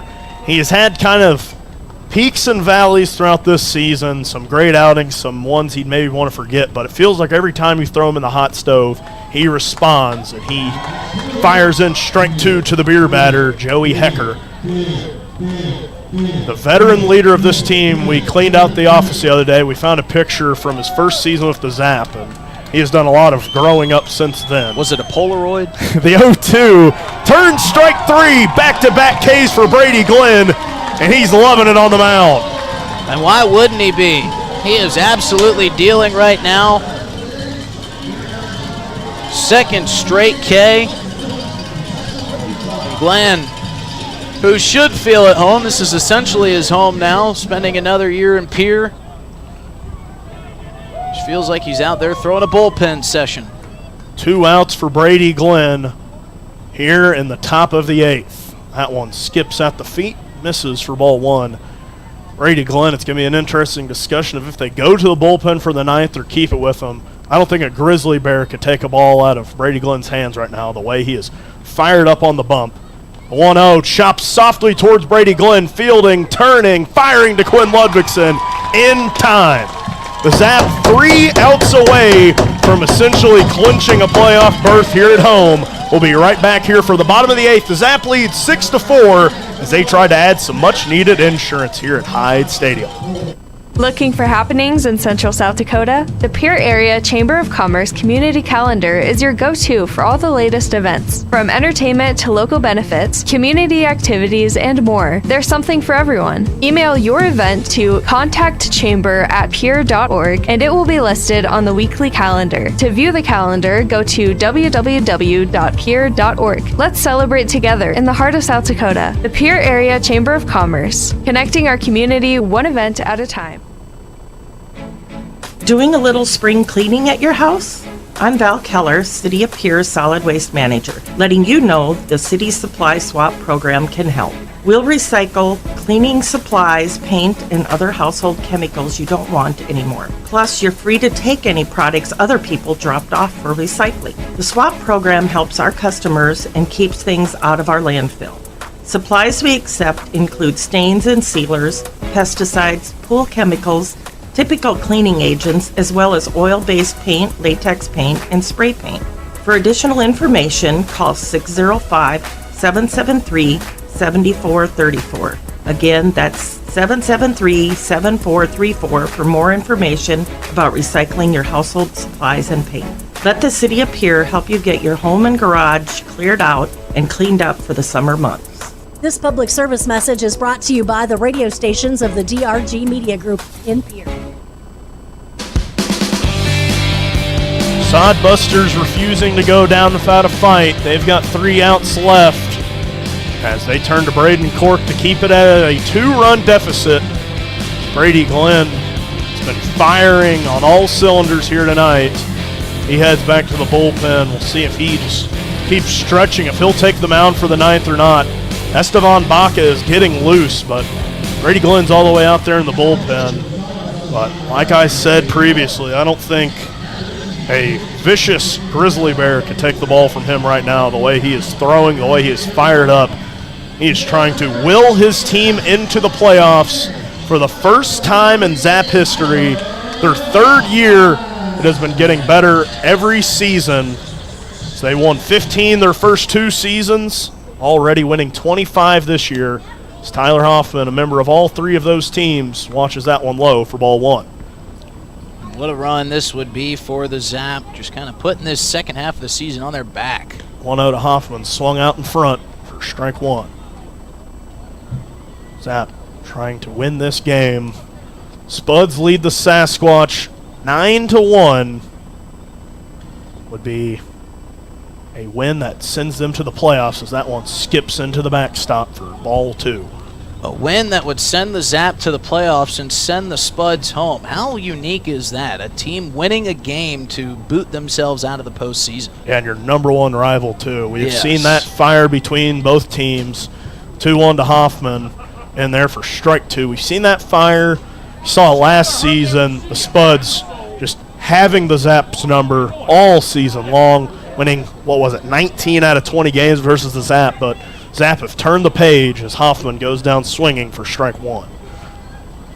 Turns the lineup over to Gavin Frazier. They really have, and I'm almost curious, maybe some of these other teams in the league may have taken the Zap squad a little bit lightly coming into this second half of the season, and I don't blame them for the way that the Zap played that first half of the year. They have certainly turned a page and become a completely different team, a team that, well, teams will probably take a little bit more serious next year. Frazier shows bunt, bunts that one foul for strike 1. It was back-to-back last-place seasons for the Oahe Zap coming into the year. At the break, they were in last in the first half, but it has been a tale of 2 seasons for the Oahe Zap. Now sitting 2 games above 500, the latest in a season they've ever done that. A new win record and a chance tonight to potentially clinch their spot in the ILB Championship. Gavin Frazier fouls that one high and drifts out of play for strike 2. Yeah, and a couple fans that didn't bring their glove to the ballpark today let that one land, didn't want to get their hands in front of it. And a fan that did bring his glove just went and hopped on it like he was hopping on a grenade. 0-2 to Gavin Frazier, line back the other way to right field, but will end up being a routine play for Jackson Crane. And I think now maybe the Zap just so focused on those final 3 outs. Maybe thinking, hey, 2's enough. And like you said, there's still an arm warming up in that bullpen for the Oahe Zap. But the way that Brady Glenn has been working, it's tough to go anywhere else. Ty Farwell at the dish, hit a triple his last time up as he hacks that one back towards Capitol Ave, hitting a GMC Acadia. As Ty Farwell just about left the ballpark earlier, but he had a triple and then he scored on a wild pitch, so it might as well have been a home run, but won't go down on the scorebook as one, as he watches that one low for ball 1. Well, in Dylan's book of honorary awards, it sure will. That's a long book this season. That sure I've given out a is. lot of honorary saves. And be a chance for the Zap to pick up a real one as Farwell fans over that one for strike 2. See if they go to Estevan Baca. He was the one getting loose in the bullpen. If they go back to Brady Glenn, who's been firing on all cylinders, but it would be kind of creeping towards where he might be able to see that lineup for the second time, and not what you really like to see out of your relief pitchers, but he has been just dealing as Farwell watches that one off the plate for ball 2. Yeah, it's an interesting decision that Jamie Habiger will have to make. You've got the 2-run lead, and with Hastings, such a good offense that can strike at any moment, you got to be careful and you got to be wise with the arm you go with. Ty Farwell fans over that one, goes down swinging for strike 3. So the lead stands at 6-4. The Zap trying to go from 0 to hero here at Hyde Stadium and clinch their spot in the ILB Championship. Hey, it's your phone talking. Yeah, your phone. You know, that thing you're constantly picking up and poking around. Listen, when you're behind the wheel, would you please give me a break? You'll have plenty of time for your TikToks and, I don't know, texting your friends after you put it in park. Distracted driving, friend. No joke. One quick text or social media feed can cause a crash. And hey, I don't want any part of that. You got someplace to be. And trust me, I'll enjoy the downtime. Brought to you by the South Dakota Office of Highway Safety and its station. Dunes Golf is celebrating their 30th anniversary this summer. They look forward to seeing old friends and new acquaintances on the driving range and on the course throughout the summer. Play 9 or 18 holes, pay by the round, save with a punch card, or become a member for unlimited play. Dunes Golf is a great location for group outings or a summer play day. Call 605-223-2525 or see golfdunes.com. Just 1 mile north of Fort Pierre on Highway 1806. Dunes Golf. Thinking of travel? Pierre Regional Airport offers nonstop flights from Pierre to Denver. From there, you can fly anywhere. Book to your destination and check bags through on United, Delta, or American Airlines. 1-hour flights on 50-passenger jets to Denver, then connecting to your destination. Save travel time and money, avoid the crowds, and free parking when you fly from Pierre Regional Airport. Skip the drive. Fly from Pierre Regional Airport. Looking for happenings in Central South Dakota? The Pierre Area Chamber of Commerce Community Calendar is your go-to for all the latest events. From entertainment to local benefits, community activities, and more, there's something for everyone. Email your event to contactchamber@pierre.org and it will be listed on the weekly calendar. To view the calendar, go to... With the Casper Spuds leading 9-2, it's up to Drew Drake as he comes in to try to record the save. He misses inside for ball 1, but the Zap are potentially 3 outs away from punching their ticket to the postseason. As the 1-0 evens up at 1 apiece. Drake finds the zone. Zap can win tonight and get a Casper Spuds win and make it to the championship series, and they're 3 outs away. As that one misses outside, and as those clouds had gotten so dark, the sun has peeked through. It is the golden hour for the Zap. 2-1, turns 3-1. And Jamie Habiger showing a lot of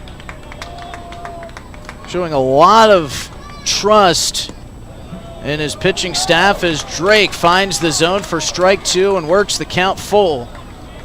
Drake had a rough outing against the Fremont Moo in their loss, but he looks to bounce back here and get one, maybe the 3 biggest outs for the Zap organization as this one's driven into right. Daly underneath it, and it's caught for the first out. That's the top of the lineup, and Israel has been swinging it very hot here tonight. That is a big, big out to get if you're Drew Drake. It is massive. And now we'll see a new hitter here. It is Luke Causey for the Hastings Sodbusters, the left-hander, the righty-lefty matchup. We'll jump back over to the Casper Spuds stream for you real quick and check. And it's been a big inning for the Sasquatch. It's now a 9-6 ball game, so tap the brakes a little bit, but Drew Drake continuing going full throttle, fires a first pitch strike into Causey. Drake working quickly, the 0-1, make it 0-2 as he fans over top of that off-speed pitch.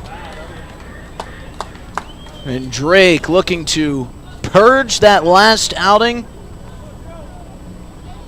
and come back with a big top of the 9th, and he starts it off with a fly out, backs it up with a 3-pitch strikeout, and now they're 1 out away. Again, you've probably heard it a million times. Zap can get in with a win tonight and a Spuds win. Spuds lead 9-6 in Spearfish, but the Sasquatch, well, they're hunting. Zap can also do it with 2 wins here in this final series, winning tonight and winning tomorrow afternoon. Drake comes set, first pitch, is in there for strike one to Weston Johnston. Crowd sensing what could be taking place here. They're on their feet. 0-1 from Drake is ripped up the middle into center on his horse is Phillips. That's not going to be tracked down. Johnston will trot for second. He's looking at third, but Phillips gets to it in time.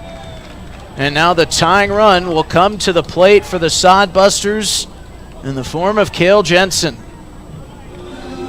And it's a big ballpark, and Andrew Phillips can cover a lot of it, but that was going to be a tall task for him to reach that one. That one was absolutely roped out in the center. Sure was. Johnston tattooed that ball. It was on a line drive trajectory, a little bit more air underneath it than maybe Phillips could have gotten to it. But he stands at second. 2 outs. Zap leading 6-4 here in the top of the ninth. First pitch from Drake will miss outside to Jensen for ball one. You got those 2 outs quickly. Got to try to get this one. You do not want to let this spiral into a big inning. Drake coming set. Peaks at second, now delivers the 1-0. In there for strike one. A good breaking pitch. Drake continuing to work quickly. Never letting toe leave the rubber. 1-1 from Drake. Is fouled off into the Zap dugout. And the Sodbusters are down to their final strike. Some raindrops forming here at Hyde Stadium. But the Zap are on the railing of the dugout. 2 outs, runner on second. 1-2 pitch coming from Drake in a 2-run ball game. Final strike possible here. Drake delivers. Swung on and missed for strike three. Zap win it 6-4, and now they scoreboard watch as they could be in the postseason by the end of Saturday night. Huge win for the Zap. They were tested. They got pushed to the edge, but they fought. They rallied, and they get the win 6-4. We'll step away. We'll come back and recap all of it, as this could be the game that sends the Zap to the postseason. We'll be right back after this short break on River 92.7. The summer is here, and you know what that means. The Oahe Zap are back, and we at DRG Media Group are bringing you coverage of every Zap home game all summer long. You can hear all the home Zap games on River 92.7, or you can watch them live on drgnews.com at the River 92.7 station page. The Zap are offering you fans something new every single night, so get out to Hyde Stadium for some Zap baseball this summer. Purchase your tickets on oahezap.com or buy them at the box office. If you can't make it to the game, we've got you covered on River 92.7 Oahe Zap Baseball, brought to you by DRG Media Group. Well, how about that from the Oahe Zap? A 6-4 thriller. They are no stranger to a dramatic finish like the one we had here. Hello, everybody. Justin Cowart alongside Dylan Beach and Eli Lewis. After the Zap take it 6-4, they take game one of this must-win series. And now they get set to just become the biggest Casper Spuds fans out there. We'll fill you in on the Casper score. Still 9-6. Spuds out in front, top of the fourth inning. And as if the Spuds win now, the Zap are in the postseason championship series for the first time ever, and will certainly dictate a lot about what happens tomorrow. I know the Zap want to win it, and win it outright on their home field and get to storm the field and dogpile. But I think for Jamie Habiger and for the long-term focus of this team, the ideal case is to have Casper win tonight, and you can be very selective of what your arms look like tomorrow. Yeah, and you have the full control of your playoff destiny. There's a few scenarios, but there's only one on your mind right now. It's winning tomorrow. You're going to watch that Spuds game because it could dictate how tomorrow looks, but you have one thing in your mind. You have to win a ball game tomorrow, and you are in. You can't rely on the Spuds just yet. They're up 9-1. It's 9-6 now, so you can see those leads evaporate just as quickly as they're formed. And the Spuds kind of knowing what needs to happen for them, too. They would need to lose, essentially, in that ball game, and right on cue, the Sasquatch have added another run, so now the Spuds still in front, but just by 2, 9-7, 6 runs unanswered by the Sasquatch here in the 4th inning. They scored a couple of those runs in the 3rd, but let's take you through the scoring of the most important game of the night right here at Hyde Stadium. Zap scored 1 in the 1st, felt like it should have been more after Jamie Haviger threw that stop sign up just a bit too late for Ty Farwell, who was gunned down at 3rd. Zap would be unable to score since then until the 4th inning when they scored 2 runs. They would answer again in the 5th with 1 to make it a 4-0 ball game. The Sodbusters would answer with 1 in the 5th. Zap came right back in the bottom of the 5th to make it 5-1. But things got a little bit hairy in the top of the 6th inning when the Sodbusters scored 3. It was a 5-4 ball game at that moment. But the big run by Ty Farwell, who led the inning off with a leadoff triple, would score on a passed ball, making it 6-4, and that's how it would stand until Drew Drake came out on the bump and got the final couple outs for the Zap. Don't forget the great stuff that Brady Glenn showed you. Sorry, not Brady Quinn, thinking football in my head, but Brady Glenn came out and showed some great innings of work, and the Zap with an all-around good victory. A lot of mental errors today on the base running side of things, on the defensive side of things, but a win is a win is a win. Doesn't look any, they don't show any pictures on the record chart there. A win is a win. Zap get it done. And now all eyes go to that Casper series. Again, one more time, we'll take you through the playoff scenario. The Spuds, they win, and the Zap are in. If the Spuds win tonight, Zap get into the postseason. If the Spuds lost, things are still open for the Zap having to win tomorrow. But if the Zap win tomorrow, regardless of what goes on around the league, the Zap are in.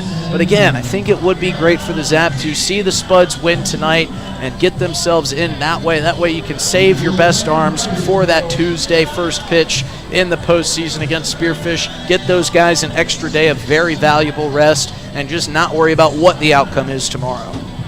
Yeah, and that is a big win here tonight. Spearfish, drop this game, you're in. But right now, you still have to be focused on winning this ball game tomorrow. You still control your destiny. Got to take care of business if it comes to it. And the forecast says nothing but beauty tomorrow, so get out to Hyde Stadium for a 2:30 first pitch for what could be a win and get in scenario for the Zap. We'll keep you updated on how this Casper game goes on drgnews.com. We'll also recap this game for you, but we'll be on the air tomorrow at 2:20 regardless for another Zap vs. Sodbusters Sunday matinee right here on River 92.7. A big thanks to the Pierre Area Chamber of Commerce, to Pierre Regional Airport, for Dunes Golf, and for Venture Communications for being great sponsors here on tonight's broadcast. For Eli Lewis, for Dillon Beach, I'm Justin Cowart saying so long, good night, have a great Saturday evening. One final time on the scoreboard, the Zap get the win, 6-4, and now they wait. We'll see you tomorrow afternoon at 2:20 right here on River 92.7 and also streaming on drgnews.com. This broadcast of Oahe Zap Baseball was brought to you by DRG Media Group and its sponsors. The next home Zap game will be broadcast right here on River 92.7 and drgnews.com. Thanks for tuning in.